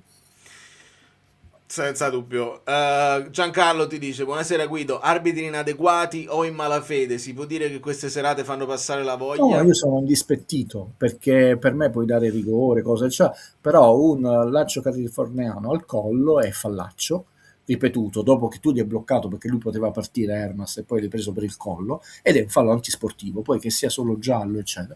Come devi solo applicare il regolamento, punto, non devi né crearlo né fare storie, fai un giallo senza voler manco fare il protagonista, che vuoi essere enfatico, eccetera. Giri la testa dall'altra parte, per me, io posso anche spegnere la televisione. Da quel momento in poi diventa poco credibile perché mi lanci un messaggio brutto durante la partita. Poi, siccome vedo tante piccole cose, perché io vedo il fallo che invece è fallo sul Politano e dice invece non è fallo, però il replay fa vedere che lo prende da gamba, poi mi devo sentire di sì, ma prima il pallone, ma come quando tocca a noi, se uno poi travolge tutto, ci sono stati, perché uno poi dice guida, ma poi hanno fatto solo 15 falli, se uno va a vedere, certo, perché non ne fischiano altri 15 e sono solo 15 falli, per dire, quello è il problema, no? È una cosa che poi alla fine è stata bene per tutta la vita, questo qua, prima era in un modo, poi in un altro, poi il VAR, è l'unico sport importante dove alla fine non solo in Italia vincono solo 2 squadre, 3 squadre, l'abbiamo già fatto questo discorso, perché poi alla fine rispetto agli altri sport, e questo è un discorso intellettuale che faccio, culturale, l'aspetto arbitrale in una partita conta tantissimo, proprio tantissimo, anche se le squadre sono nettamente più deboli, ma tanto, poi in alcuni casi è determinante. Dice, vabbè, ma quelli sono più ricchi, no, perché nell'NFL sono tutti poveri, nell'NBA sono tutti poveri. No, c'era un messaggio perché poi tu mi avevi mandato anche lo slide degli infortuni, quella là con i numeri. Ah, bello, quella mi piace tantissimo perché non Adesso la mettiamo perché no, perché visivamente anche a me Milinkovic mi sembra che pure l'abbiamo o stava giocando da infortunato, comunque sì, un sì, sì, il problemino. giocato di infortunato lo sappiamo, abbiamo le nostre fonti, in 2 partite non ne doveva giocare. Esatto, Stava veramente bloccato quella là col Benfica che sembrava assurda, che non voleva il pallone e lo ma possiamo... non avevamo, De Laurentiis ha voluto risparmiare, nonostante il Vate chiese il terzo acquisto del portiere, noi eravamo senza Contini e Meret, siamo stati un periodo, lo puoi vedere da questa bellissima, io dico mi prendo in giro, no? Perché vedi anche gli incroci di quando in uno stesso settore sono mancati, vedete Contini grigio e poi si sovrappone, poi è tornato con Meret, ma noi abbiamo rischiato perché Meret era fuori alla terza giornata e già la terza giornata con Contini si era fratturato, poi non sappiamo quando sarebbe tornato e poi si è fratturato anche Meret.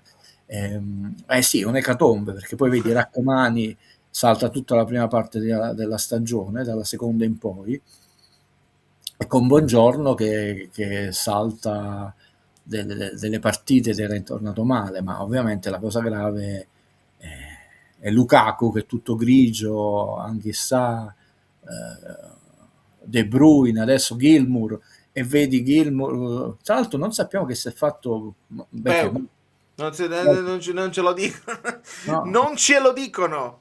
Non ce lo dicono. Un'altra cosa assurda. Qua abbiamo anche i cartellini, cosa che prima che Angela me lo chiede, perché lo so che me lo chiede sempre, Sì, sì.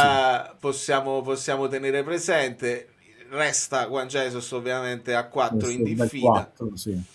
E poi abbiamo a 2 Beukema, a 2 vedo Lang, a 2 Neres, a 2 Olivera. Quindi questi sono quelli che hanno preso più cartellini gialli e un'espulsione per Mazzocchi. I gol pure un mezzo pianto, Sì, a cui ovviamente bisogna aggiungere un giallo McDominay in Supercoppa, un giallo a Politano e un giallo a Spinazzola. Poi, però io vanno aggiornati. Già, perché quelli là valevano e si portano indietro. Siccome sono molto preciso, cioè nel file c'è il campionato, Champions, Supercoppa. Vabbè, magari qualcuno lo copia e sbaglia. Sì. Una bella trappolina. Asa, richiamiamo Asa. Sì, è in prestito. Allora, Conte aveva denunciato le condizioni del campo al centro sportivo, ma la seconda pietra a quando? Ma allora volete litigare? Volete portarci alla polemica? No, è Guagliù, quello si lega al discorso delle strutture. Non è una polemica, nel senso né tu né io né c'è.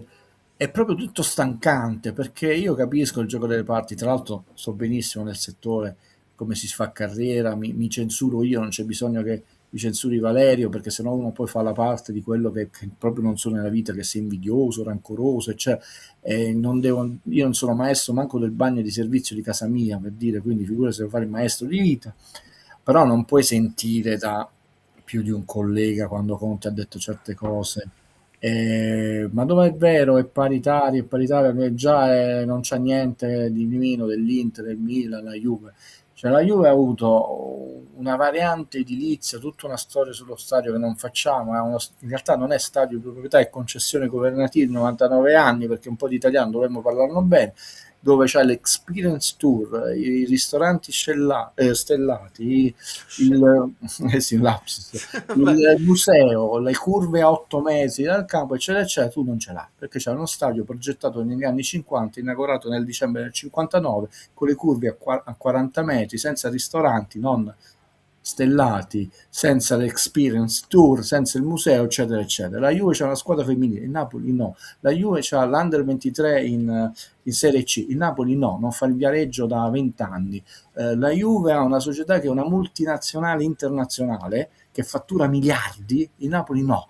Ha una famiglia dove il 93% del fatturato è il Napoli. La Juve negli ultimi 9-10 anni ha fatto oltre 1 miliardo di aumento di capitale. Il Napoli no, eccetera, eccetera, eccetera.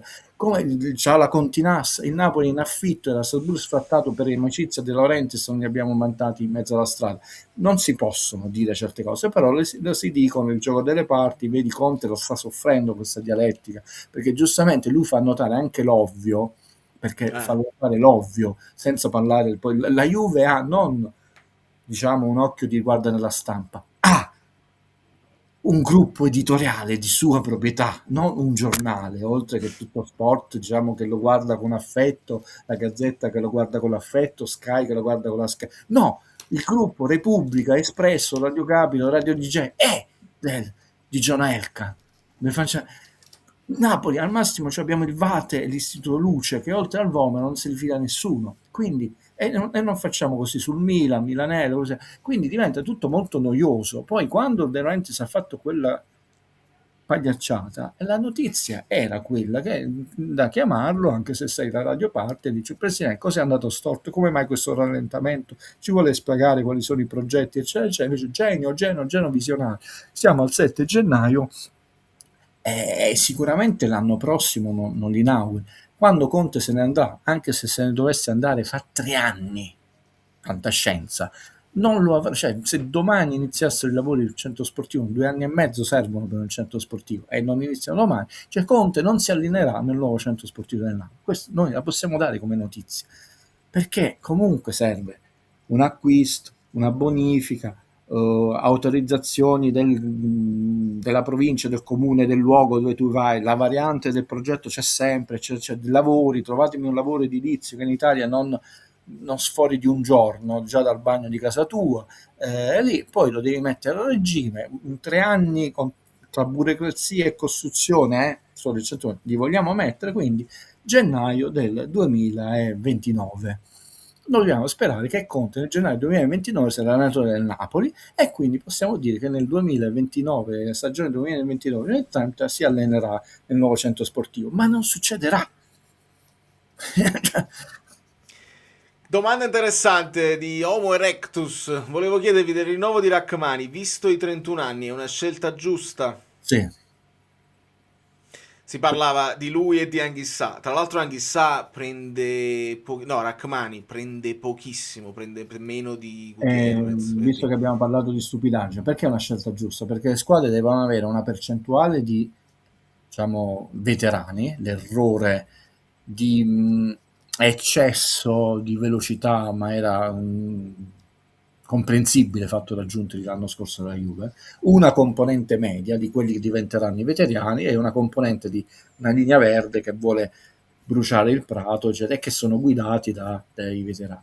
È un giocatore, facciamo di scongiuri tutto sommato integro, poi non è, cioè c'è chi vuole il ritorno di Insigne che a 34 anni non gioca a pallone da 2 anni e mezzo, facciamo perché comunque tu c'hai Buongiorno che è giovane, hai preso Bechemà che è abbastanza giovane, si spera che Marianucci sia un buon giocatore e quindi non puoi avere solo giovani, non ha 37 anni, 35 anni, quindi ci sta. Ho detto poi la sua serietà, la sua cartella clinica che non è di un giocatore che ha saltato tanti partite, si infortuna costantemente, vedi Spinazzola tu lo devi centellinare, eccetera. Quindi Poi un giocatore forte, cioè per la nostra squadra è un giocatore che si sente la presenza o la sua assenza, ma ripeto, ci sono tutte queste componenti, in più non è che questo stipendio 1,8 prende. Ti ripeto, meno di... Questa è un po' una cosa che ricorda un'altra situazione. Raccomandi 1,8, cioè per rapporto qualità-prezzo. Politano 3,6 per capirci, insomma 3,7 o 3,5. Insomma, è il doppio, è quasi più del doppio. ma Voglio dire, è Giffy, l'altro no. Esatto, se ti rendi conto anche di quello che è l'impatto, sono entrambi giocatori molto rispettati nello spogliatoio e hanno un peso. Di Lorenzo Politano che prende 3. Capì? Alcune cose sono inspiegabili, o meglio, se unisci i puntini. Guido, comunque il mese scorso sul Chelsea sei stata una sentenza, vincono a malapena e hanno anche esonerato Maresca. Domani l'Arsenal potrebbe andare a +8 dal City. Sì, non mi convinceva. Ma secondo te, ma io non lo so, perché hanno messo sotto contratto uno fino al 2001, dico uno perché non lo conoscevo io, ma è del gruppo Salisburgo, se non sbaglio, insomma del gruppo di quelli che sono sotto la stessa proprietà. Dovrebbe, contratto fino al 2032, dovrà avere poi il tempo di mettersi al passo con tutte le cose, secondo te? Allora, non è una sentenza, poi non so se è ironico o meno, eccetera. Ho detto sul Chelsea, io feci un ragionamento molto complesso, ho detto è venuto, incominciano a venire meno tutte quelle che erano le certezze. È una società un po' particolare, innanzitutto è un po' bloccata, perché vuole rimanere dov'è, ma non c'è proprio lo spazio fisico per ampliare lo stadio, che è proprio piccolino. Stamford Bridge c'ha la ferrovia, c'ha i palazzi, eccetera, quindi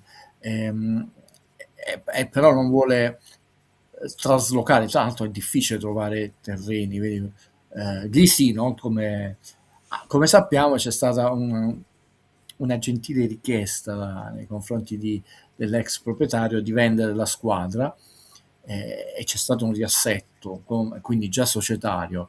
Quindi è una società che intanto è bloccata dal punto di vista immobiliare per quanto hanno gli stadi di proprietà, è un piccolo gioiellino, però è del tutto insufficiente. Cioè tu vedi quello lì è lo stadio del Tottenham e tu ti rendi conto che stai messo maluccio, non puoi, se l'Arsenal sente il bisogno di ampliare lo stadio e di ammodernarlo, ed era Stamford Art, società che è cambiata e si è dovuta riassettare e non c'è una guida tecnica, perché se tu avessi avuto una guida tecnica, l'Arsène Wenger della situazione, che era l'Arsenal, non so, che è stato per 20 anni, o il Simeone dell'Atletico Madrid, è vero che non lo puoi chiamare a fare anche il vicepresidente eccetera, ma intanto è una figura che è molto credibile per tutto l'ambiente, diventa una sorta di scudo. Invece loro hanno cambiato tante cose, e tu cambi la società e cambi gli allenatori e cambi il direttore sportivo e non hai ormai più uno stadio all'avanguardia e non Guido, guarda che bello la testimonianza. L'anno scorso ho visitato lo stadio del Chelsea e quelli che ci hanno fatto da guida ci dissero senza giri di parole che lo stadio nuovo probabilmente non l'avrebbero mai fatto. Perché sono messi proprio male, perché è complicato proprio da un punto di vista ambientale, no? Quindi non è una sentenza, è unire i puntini. L'Arsenal sta giocando da tanti anni ad alto livelli, si è trovato il Liverpool e il City che sono stati più forti, poi manca l'anno scorso, si sono sciolti verso la fine, però stanno lì. No, per me la Coppa Italia il Napoli la deve puntare, non la vincerà. Sento una crescita di consapevolezza, mi fa deve piacere. Andare proprio duro, sarebbe fondamentale. Intanto ti garantisce di partecipare di nuovo alla Supercoppa, vinci un trofeo anche nel 2026, significa molto da un punto di vista dell'ambiente, del consolidamento. Non è che puoi vincere lo scudetto ogni anno, figuriamoci il Napoli. È proprio, secondo me, l'obiettivo della stagione. Chiaro, lo sappiamo che tu devi andare in Champions, ma quello è l'obiettivo per il bilancio. Però Supercoppa terzo posto con i denti proprio affilati. Supercoppa terzo posto, Coppa Italia e quarti di Champions League. Io metterei la fine. Champions League sono inarrivabili. Bisogna ci sono squadre che hanno qualità, un'attitudine, un'esperienza, che che noi non abbiamo. E in più non partiamo da una posizione, cioè noi dobbiamo fare queste 2 partite per arrivare tra il 20° e il 24° posto, quindi fai i playoff da seconda fascia, cioè noi dobbiamo anche essere seri nelle valutazioni. È ovvio, pure io ci metterei la firma, però so che non avviene in questo. Insisto e mi attrarrò le vostre critiche, ma un infortunio, pur grave che sia, legittimo giocatore del Napoli ad eclissarsi da Napoli? De Bruyne dove cacchio sta? Ma cata fa? Deve fare un post Ma che significa sul... eclissarsi? Non ho Innanzitutto, capito, non ho capito. no, perché poi qua Scusa, vedi, chissà, è venuto allo stadio, Lukaku è venuto allo stadio. vabbè, però, intanto De Bruyne si è operato. Fortunatamente Lukaku no. facciamo tutti gli scongiuri, anche se è un infortunio, non decide lui dove fare la preparazione, con chi farla, le strutture che ovviamente in collaborazione con la società, e li vedi perché tu hai delle strutture. Il Napoli va a fare le visite a Villa Stewart, gli esami, non ha il medical center della Juventus. Se il Conte diceva io dobbiamo rafforzare lo staff perché abbiamo scoperto che i giocatori facevano la fila come quando vai a comprare il pane e prendi il bigliettino per farsi fare i massaggi fisioterapisti, però queste cose poi noi ce la prendiamo con i giocatori.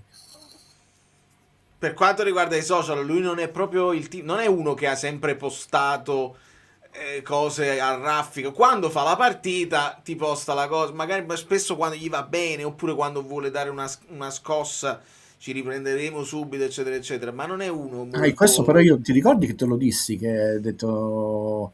mi presi anche delle critiche, secondo me non ha acceso la passione ai tifosi del Napoli. Ma lui è onestissimo, ha detto non sono Mertens, cioè mettetevelo subito in testa che conoscendo anche, perché poi sono molto amici, sicuramente ne hanno parlato, Mertens gli ha raccontato la città e lui ha detto sì, io mi trovo bene, mi troverò benissimo, ma non sono Mertens, cioè non mi troverete a mangiare la pizza a portafoglio con voi, eccetera, eccetera. Sono anche, dobbiamo accettare anche che ci sono caratteri diversi. Io quello che mi dispiace è che non mi posso avere un lancio di De Bruyne, ma che non faccia un post sui social me ne frega poco, onestamente. Sì, poi alla fine sono più importanti gli stop giusti che i social. Se non sbaglio, KDB torna settimana prossima in gruppo, quindi lo vedremo anche in tribuna qualche volta. E speriamo, anche perché comunque fa immagine. Io vedere Lukaku che entra in tribuna, chissà là, comunque si sentono ed è bene che si sentano. Finché non li possiamo mettere in campo, almeno li vediamo così. Allora, manco un respiro per la Supercoppa vinta. Vabbè, no, ti sei fissato su questa cosa qua. Pensa solo a se stesso al suo mondiale. Va bene, doveva esultare, non ci posso fare niente. Siete troppo paternalisti e tu sei troppo permaloso. Cioè, sei troppo napolicentrico. Tutti devono stare là a fare i complimenti al Napoli perché non l'ha vinta lui, l'hanno vinto i compagni. Io poi non devo giustificare niente. KDB faccia quello che vuole lui. Allora io ti dico una ma cosa, non mi interessa, hai capito? Ho difficoltà serie da quando è stato inventato ad avere, portare, gestire un telefono cellulare. Uno. Con tutto, ora vi faccio ridere, ma lo sto dicendo con ironia, che qualche anno fa qualcuno mi fece notare, poi più di una persona mi ha fatto notare, ha detto Guido, tu devi accettare che ormai da anni sei un personaggio pubblico. Ovviamente io ho detto sono forse un semi personaggio pubblico. Ovviamente adesso qualcuno riderà, ma chi se la crederà, calmi. Vi faccio sorridere, la settimana scorsa ho fatto 2 chiacchiere con un'amica che non vedevo da 15 anni, ho fatto 2 passi, lei poi diceva non si può passeggiare con te perché ti fermano ogni 2 passi. Ho detto quanto sei VIP, no? Perché ti dico questa cosa qua? Che a me servirebbe come l'aria avere minimo 3 telefoni, uno solo per la famiglia, uno diciamo per lavoro e uno per cazzeggiare per i social, ma mi pesa portarmene uno, mi pesa dover rispondere, come si chiama, tremendamente, non per maleducazione, perché fortunatamente la mia componente di socialità è sempre dal vivo, ma tutto questo pippone cancellato, noiosissimo. Ma voi, secondo voi, De Bruyne non ha almeno 4 telefoni? Non hanno le chat privatissime, cioè uno è il messaggio che leggiamo tutto. Cioè, quei tipi di personaggi non hanno, cioè, ce l'ha qualunque cretino. Bambini che conosco hanno 2 telefoni. No, io non conosco una persona che non ha 2 telefoni. Non la conosco, tutti, ma non dico persone oggi pubblici, persone, diciamo, chiamiamo della strada, no? Cioè, ormai 2 telefoni li hanno tutti, no? Quindi io intanto non metterei la mano sul fuoco che loro non si sentono, non si sono sentiti, tant'è vero che poi scopri No, che no, ma la voglia di Luigi è di vedere una cosa pubblica, cioè e poi invece Forza Napoli sempre non giace nessuno. che pure se noi non li leggevamo sui social, loro si sentivano, quindi non sì. sulla linea, quindi, non è, poi perché la gente si vuole, il Vomer, il centro del mondo, si vuole sentire Però importante. è quello, vedi, Gilmour per esempio, manco ha postato, e forse la connessione da fare è quelli che si sono operati e quelli che no. Cioè quelli che sono rimasti nell'orbita Napoli, come Lukaku che sta facendo, che sta rientrato nel gruppo ma ancora non è abile, e quelli che invece si sono operati e che sono andati magari poi altrove a fare la riabilitazione, che avendo probabilmente loro gente di fiducia, in concorda insomma, con la società. Poi vai, tu sei un maestro della comunicazione, ma non perché sono un dinosauro, è proprio che forse perché questa componente, chiamiamola sociale, è talmente tanto radicale che io sento l'esigenza di starmene un po' solo e non ho il tempo di stare solo, quindi figuriamoci se sento questa mancanza social. Però ho detto attenzione che poi anche lì una cosa è sentire la voce, lo sguardo, eccetera. Quando Elmas, che fece un campionatone e mise quel post ironico, la mia migliore amica alla panchina, mi sono, ce lo ricordiamo la valanga di puntini che si è presa, e l'ironia non vi va bene, il primo amore, l'assenso non vi va bene, e se uno mette un cuore a un giocatore di un'altra squadra che ha fatto una bella azione non vi va bene perché quello è juventino, ma che cosa vi va bene? Siamo in Napoli, non ci accide nessuno. Vabbè. Avevo preso altri. Se pensi, decidono anche loro, cioè non basta postare, devi postare come piace al Pinco Pallino. Ecco perché casomai qualcuno è poco social, perché diventa troppo stressante per un certo tipo di giocatore. Come ti muovi, vieni siccome criticato. si è visto che De Bruyne è molto più schivo come personaggio, più riservato, probabilmente certe cose non stanno nella sua sfera, ma si sentirà invece, no? Io, Guido, ho postato quella cosa di Lang che insomma è il primo a scattare a difesa di Mazzocchi quando succede la rissa, no? E comunque è andato semi-virale su Instagram, ho superato tipo 40.000 visualizzazioni. E comunque, scorrendo i messaggi, comunque uno è dovuto venire a dire ma che cazzo stai dicendo, Guendouzi? Pensa ai falli che avete fatto su Guendouzi. Che significa? Io ho detto, cioè proprio...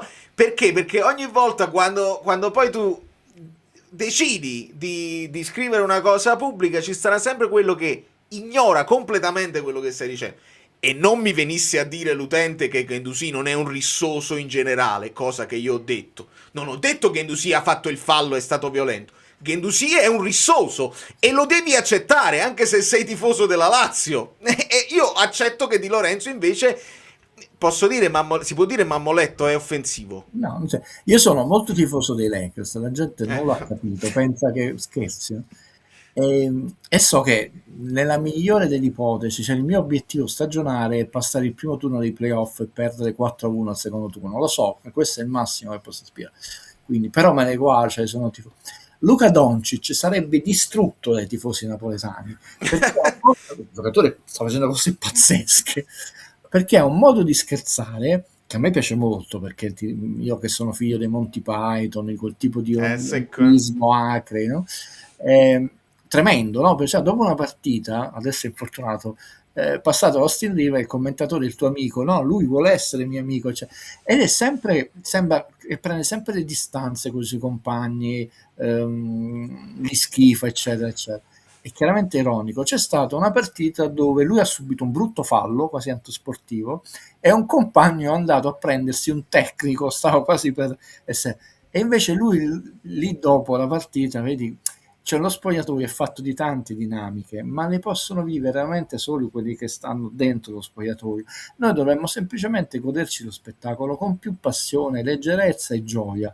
E invece io vedo troppa gente che giudica ma non prova gioia. Tutto questo pippone era per dire questo, no? Quindi vedi uno che sfotte sempre i suoi compagni, però lì quando c'è stato da lì mi ci hai detto no, io l'ho apprezzato perché il compagno si è andato a prendere il fallo per dire tu non, anche perché è la stella, è il talento della squadra, tu qui non ti muovi, no? Allora, come era Bagni, come era Manfredonia nella Roma, poi purtroppo per problemi a cuore, ci sono sempre dei giocatori che Bagni era il guerriero, ma non solo, che ti difendono, no? E tu senti, allora ci sono tante dinamiche nel sport, poi chiaramente Valerio e io stiamo facendo una campagna contro le simulazioni, il gioco antisportivo, non è che diciamo devi andare a fare il fallo, però Assolutamente. assolutamente No, è stata una cosa, ha fatto sentire la sua vicinanza, ha detto ma ci sta. Quello che era uno spunto invece interessante di altri commenti che mi sono arrivati è anche che Gendouzi è in uscita alla Lazio ed è andato subito a...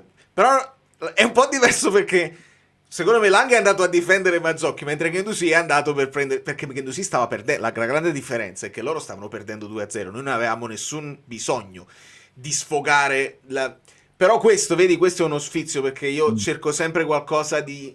che non si vede poi negli highlights. Sul gol di Di Lorenzo c'è Højlund che va a prendere subito il pallone dalla porta per portarlo al centrocampo. Conte ha detto una cosa e mi stanno preoccupando le parole di Conte e Manna, perché lui si è speso molto, ha parlato poco ma con pesantezza nei confronti di oggi, dicendo che può diventare un crack se si impegna, ma se no lo facciamo fare noi, quindi comunque è una sfida personale. Il ragazzo lo stiamo vedendo migliorare di partita in partita. Oggi era una partita difficile, il Verona era chiuso in 15 metri nella prima parte, dovevi giocare sempre spalle alla porta, non sempre potevi essere più brillante in anticipo, però non è mai uscito dalla partita, tanto è vero che poi l'aveva pareggiato.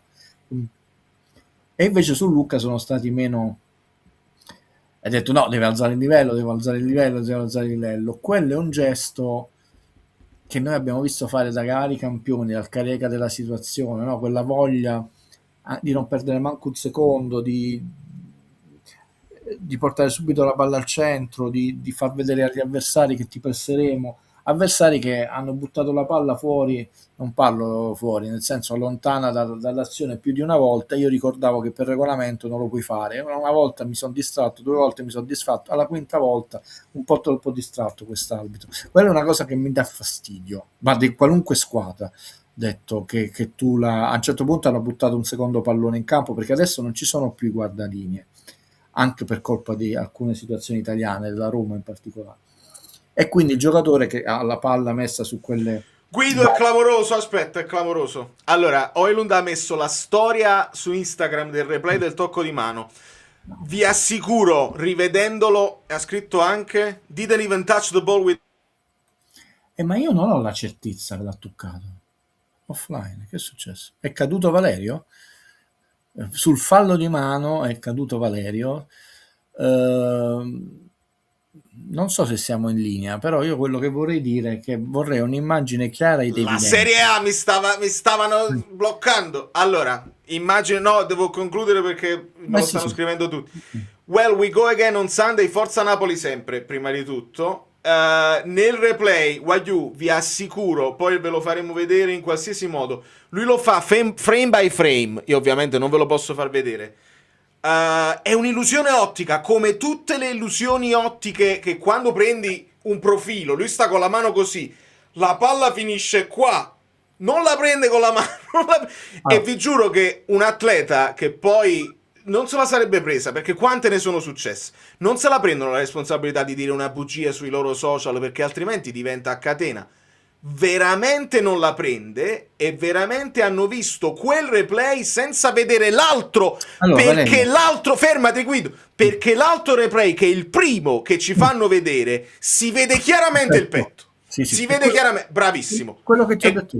Quello che hai detto tu e che hai scritto anche nella chat dei poeti estinti, si vede chiaramente. È il secondo che manda in difficoltà anche me, perché il secondo, mandato a velocità e non rallentato come lo fa vedere Højlund, sembra effettivamente, perché c'ha la mano così, la palla rimbalza qua, sembra che stia rimbalzando, la palla rimbalza sul petto, non la tocca, è clamoroso, vuol dire che, ancora una volta, al VAR non hanno visto tutte le azioni e questa volta non l'hanno manco mandato, l'hanno liquidato subito. Dice fallo, vai, non vieni nemmeno a vedere, siamo sicuri. Gravissimo. Vale, tu mi conosci molto bene privatamente. Se sono entrato in chat e ti ho detto sono indispettito, significa c'è una ragione vera. Se lui l'avesse, e lo vedo proprio con certezza, toccato di mano, io entrando in chat ho detto raga, però dobbiamo dirlo, l'ha fatta, se l'è aggiustata con la mano sperando che non lo vedesse, e sarei il primo a dirlo, ma proprio con serenità. E io ho detto però dal primo replay si vedeva proprio netto il petto. Poi hanno messo questo dall'arbitro che mi fa creare un dubbio, anche perché sfocato, sembra la manina così. Però ho detto non mi hanno rifatto vedere quello, un altro, eccetera. Quindi io non mi posso dare la certezza assoluta che l'ha toccata. Io ho questa onestà, ho detto, perché ho detto ho un ragionevole dubbio. Però ho detto c'è una che mi faceva vedere una cosa. Però io non arbitro, non ho la responsabilità di decidere milioni di euro in campo, no? Possibile che un'azione è la prima e dici vabbè, però ti sei dimenticato che quello lo abbassa con la mano, e la seconda e ti sei dimenticato che lo stringe al collo, e la terza anche perché era al 70°, e lì entri in paura il Verona.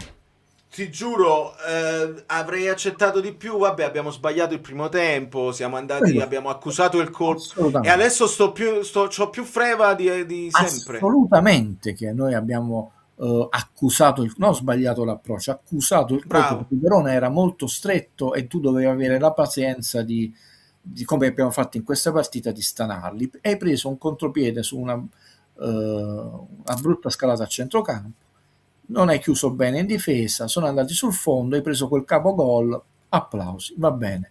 È il rigore che ti ha ammazzato. Assolutamente. Ringrazio sempre Giancarlo che fa Vabbè, il rigore ti ha il, ammazzato, però il Valerio. giochino. Quindi assolutamente primo tempo da censurare, però poi la reazione c'è stata di qualità. Hai fatto due bei gol, 2-2 a 70 minuti, puoi anche perdere, però ancora c'è più energia e non ne è più al 90°, no? E soprattutto hai cambiato l'inerzia, come aveva gli occhi di fuoco, no? Poi è riuscito lo stesso a fare il 2-2, però ne mancavano 9 di minuti. E questo è il rammarico, nessuno tra te e me, come quando abbiamo giocato male col Cagliari o il Pisa, ignora quelle che sono state delle lacune, ma anche giustificate dal fatto che non possiamo pretendere che questi siano brillanti tutti i minuti, tutti i minuti, tutti i minuti. Può darsi che oggi con tutti i giocatori in campo Politano entra da subentrato ed è più fresco, è più perché poi abbiamo visto come qualche panchina è lui ben mentalizzato perché sente la figura di Conte, quindi non si è sentito sminuito, gli ha fatto molto bene, no? Io sono molto infastidito perché non sono due episodi che dicevo chiarissimi a sfavore del Verona, sono episodi più chiari a favore nostro che paradossalmente sono diventati a sfavore nostro. Si dice acronimo quando prendi le iniziali di una... iniziali. L'acronimo di VAR, secondo Giancarlo, volontà di alterare la realtà. E non voglio manco sentirlo Rocchi perché non voglio sentire lui, il vate degli arbitri, cose che si inventano cose. Io voglio sentire perché non è fallo il laccio californiano su Elmas. Lì voglio la risposta di Rocchi. E quello non ne parlerà nessuno. No, non ne parlerà nessuno.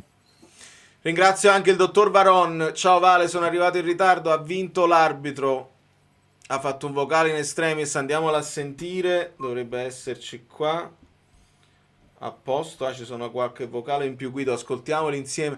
Ma no, come sto andando in freva perché adesso ho la certezza. Perché ero in dubbio e mi sentite nella reaction in dubbio. Sì, la tocca qua, però è in figura. Maledizione, non mi hanno fatto vedere le immagini giuste. Ma veramente, guarda, comunque ribadisco e lo voglio ribadire a caratteri cubitali, fare l'arbitro è difficilissimo. Vedere quando ti fanno vedere la ref cam si vede com'è difficile stare appresso a 22 corrono come proprio complicato, complicatissimo. Però al VAR no, al VAR non lo accetto. Voi dovete dare una mano agli arbitri, non dovete rovinare una partita, perché al VAR rovinano la partita. È una roba inaccettabile. Allora, sblumbo. Ragazzi, state andando troppo lunghi. Poi Guido va lungo, i vocali lunghi, vado lungo pure io, è finita. Ascoltiamo. Buonasera a tutti ragazzi, buonasera Valerio, faccio un vocale un po' in ritardo e a mente lucida rispetto alle altre gare.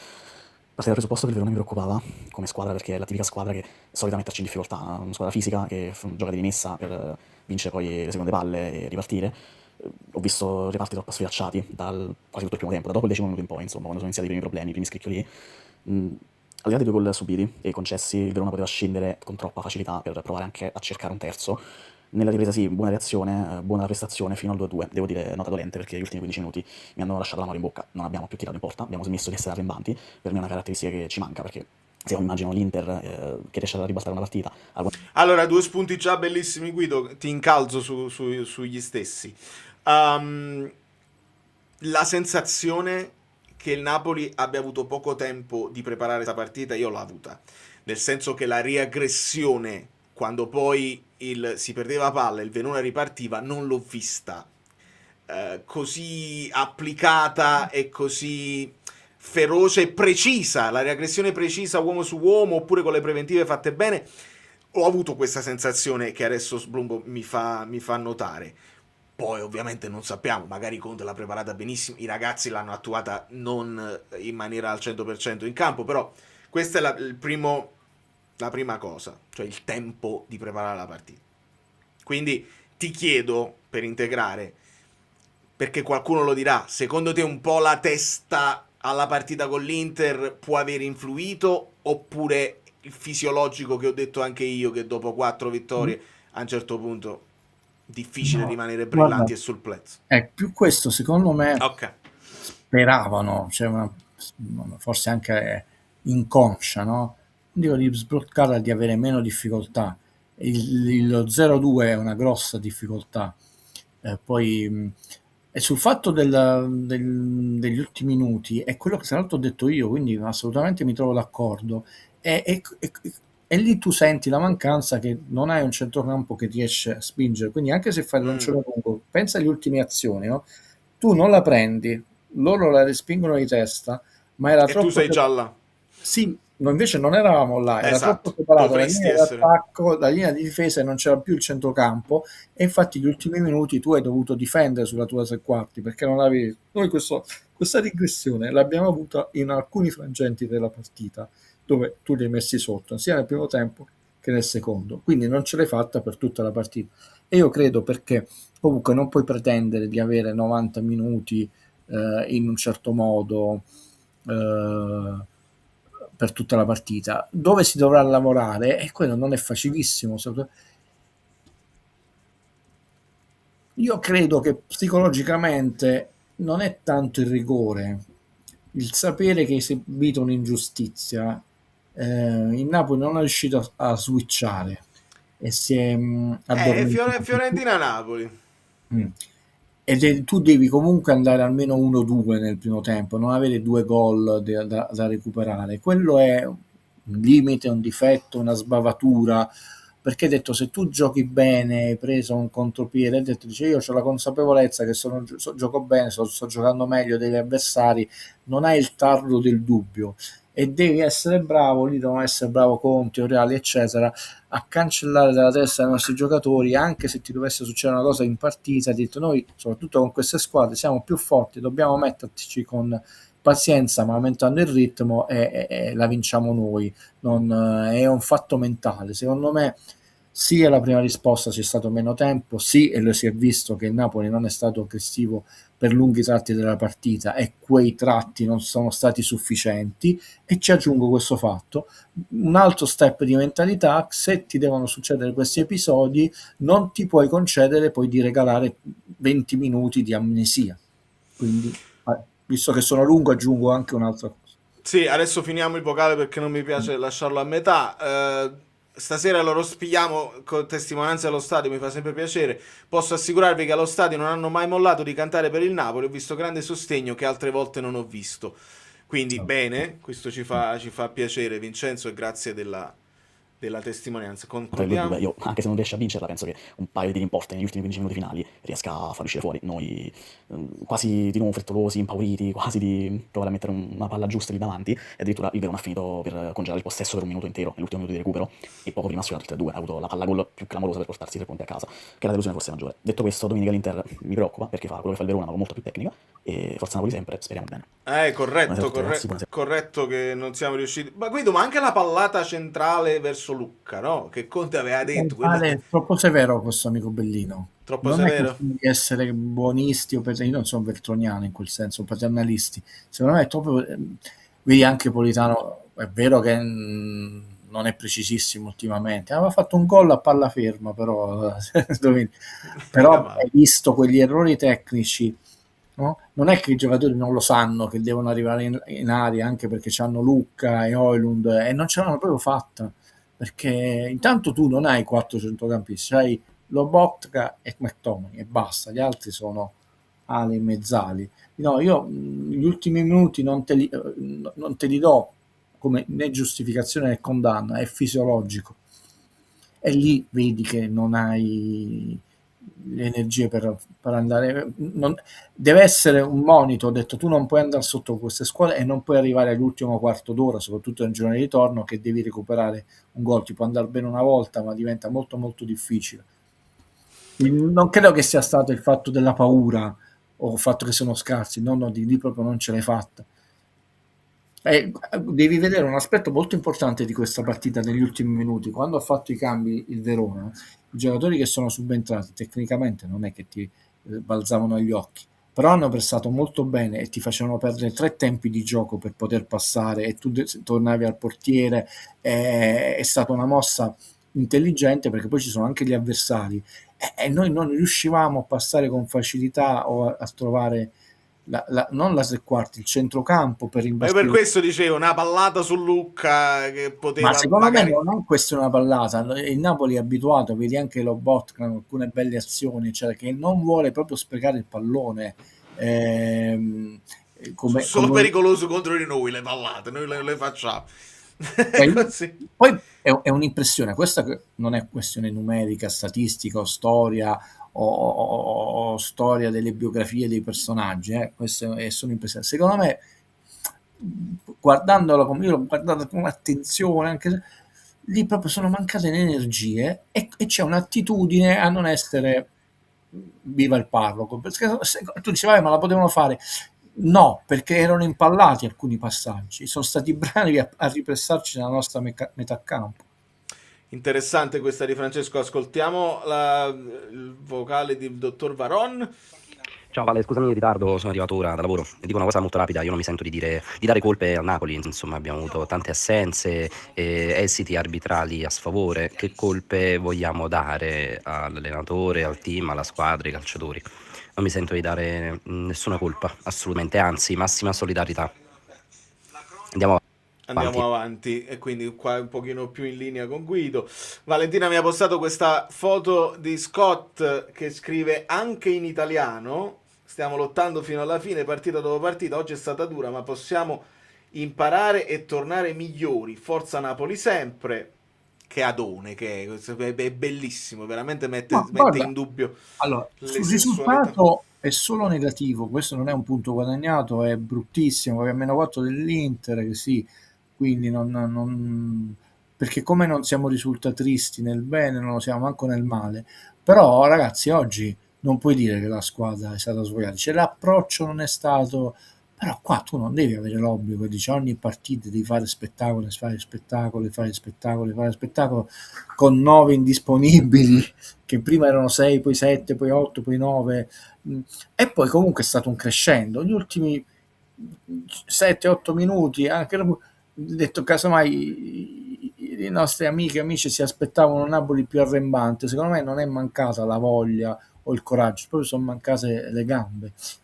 Se già questa partita secondo me si fosse disputata domenica, non ci fosse stato il turno infrasettimanale, parliamone. Quello Anche questa anche con occhi disponibili, sì.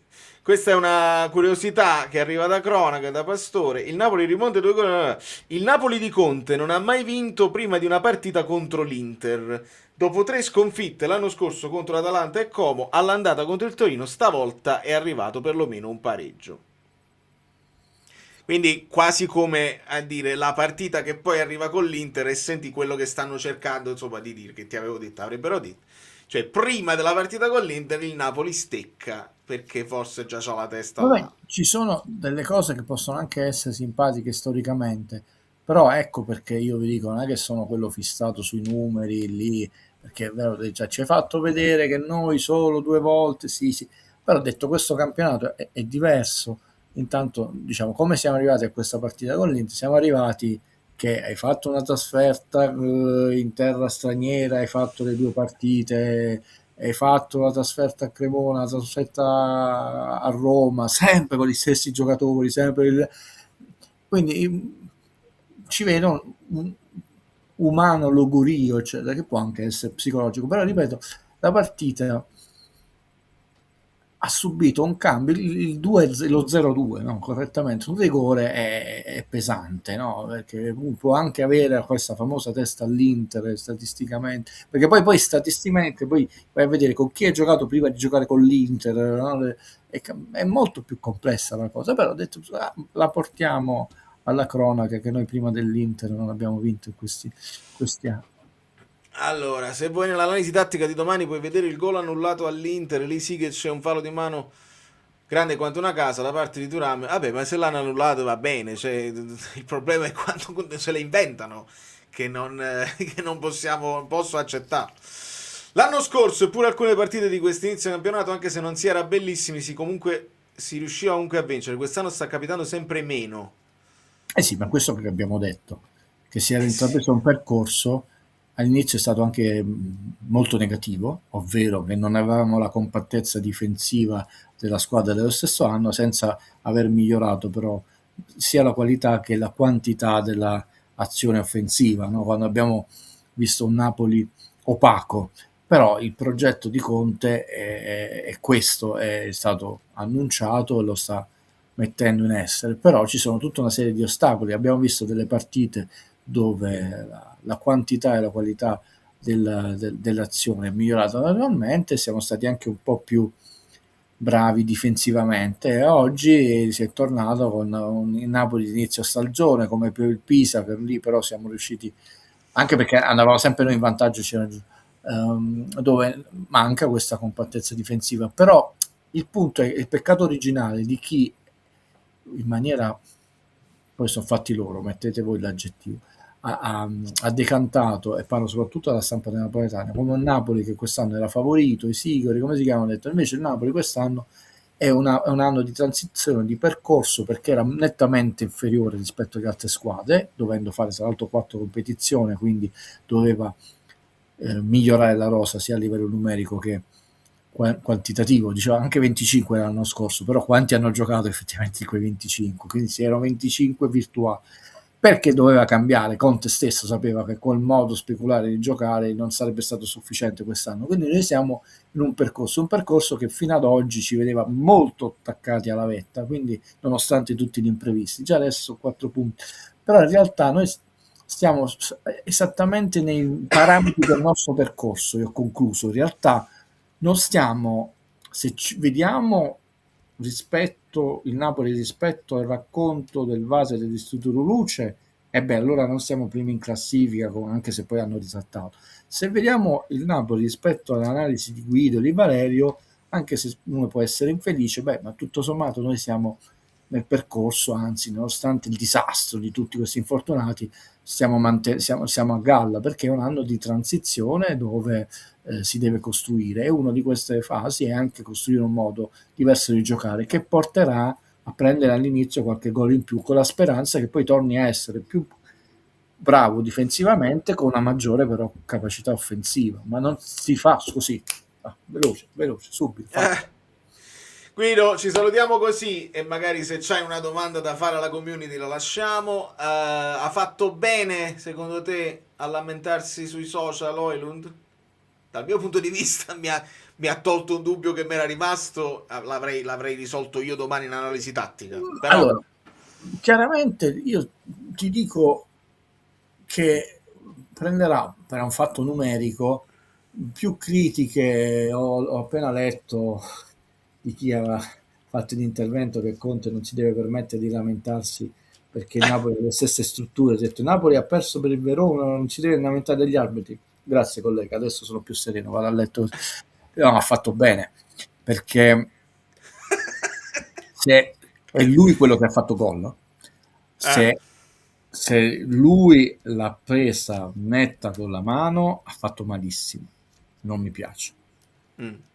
Io vi ho detto dall'inizio, ho un ragionevole dubbio, perché una ripresa con le telecamere che mi sembrava pulita e netta mi dava proprio l'impressione, oh cavolo, petto pieno, la mano sta lì, quella che tra l'altro è più laterale, più difficile, è schiacciata, ti porta a vedere che è lì. Però ne vorrei una terza, oppure metterla in combo, no? Tutte e due, perché non hai fatta vedere tutte e due all'arbitro e hai scelto solo quello? Lì mi viene meno che io la mano sul fuoco non la metto. Sei imparziale, sei al VAR, tu devi far vedere tutte le immagini e poi l'arbitro decide.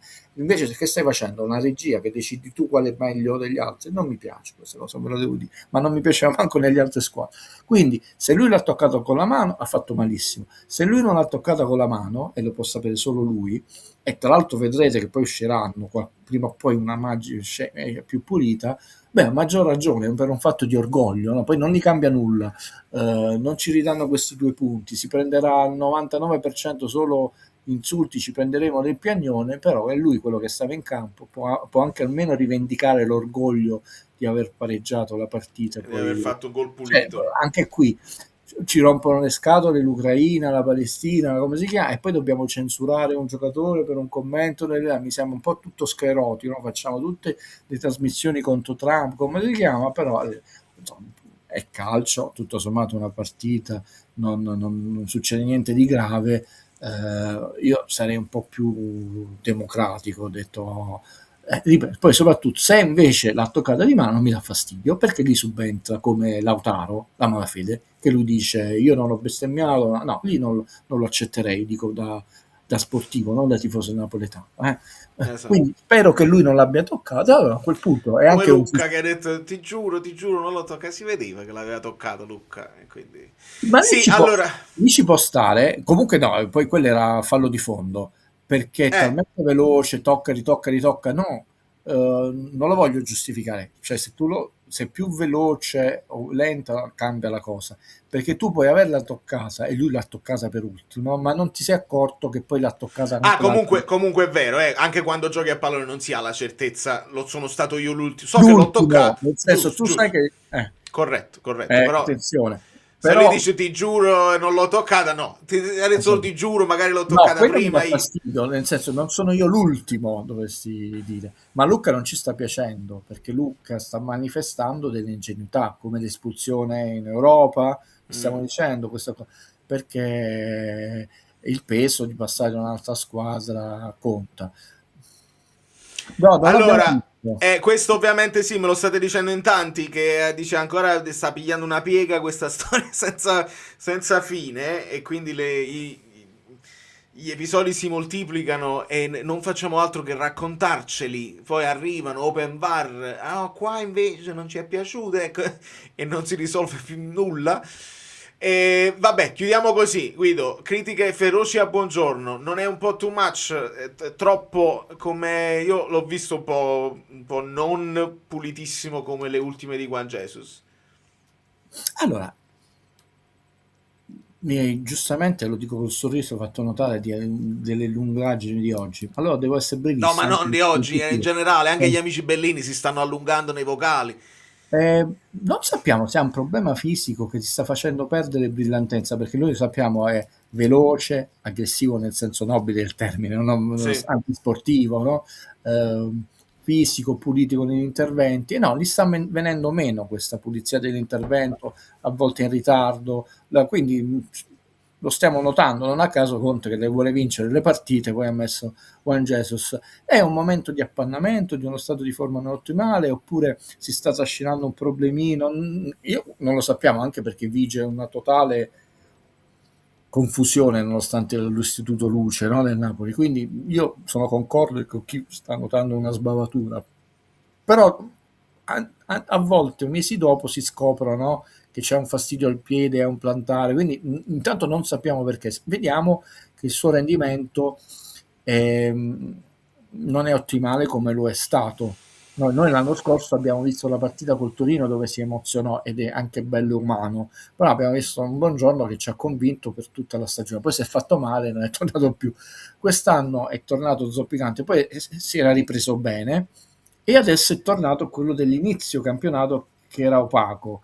Dobbiamo capire perché. Grazie Guido.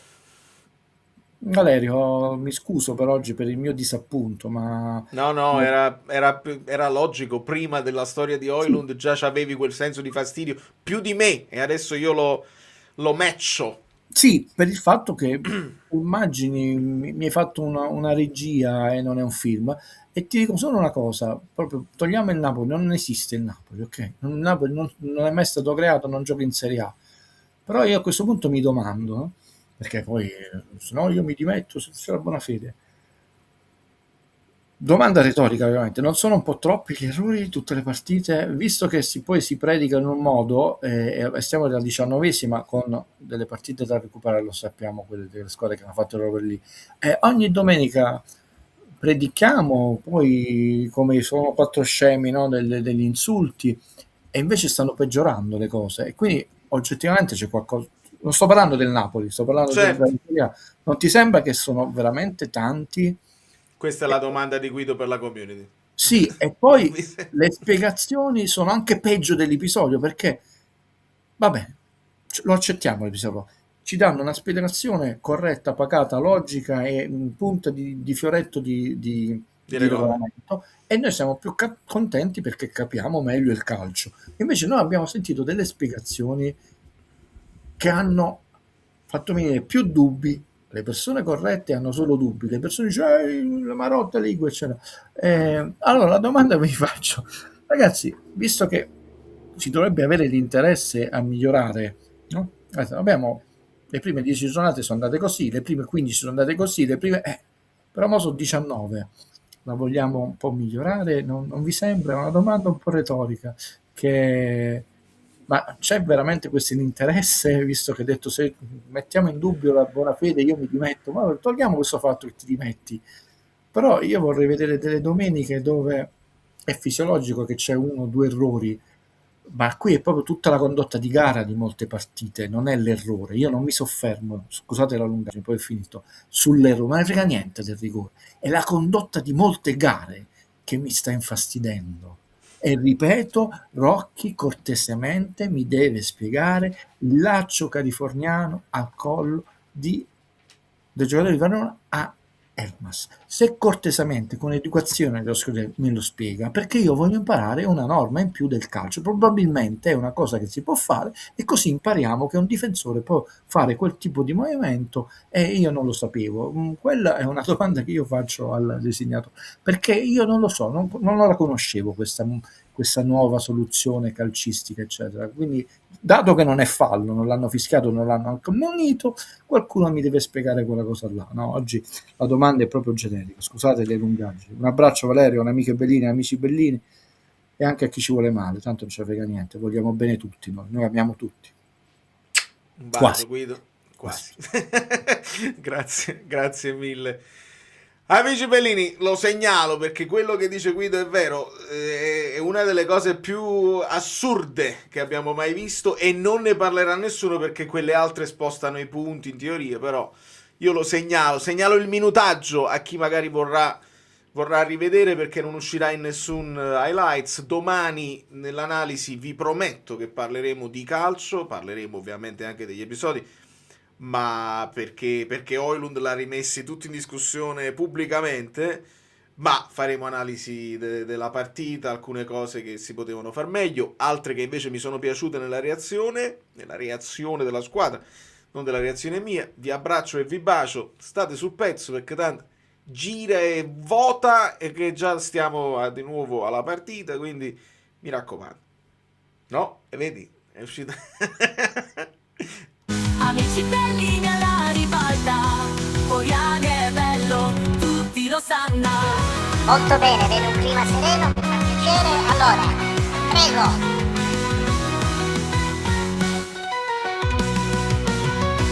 Allora, abbiamo finito, grazie e buona serata a tutti. Andiamo. No, vogliamo restare ancora un pochino. No, sto scherzando. Sembra quasi che sei... Poco. Allora...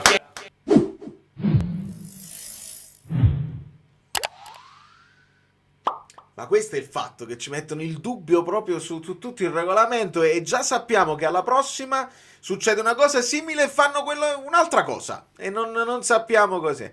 Poi questa dichiarazione di Sozza nell'intervallo, devo andarla a recuperare, o ci sentiamo nel gruppo Telegram perché non ho proprio idea.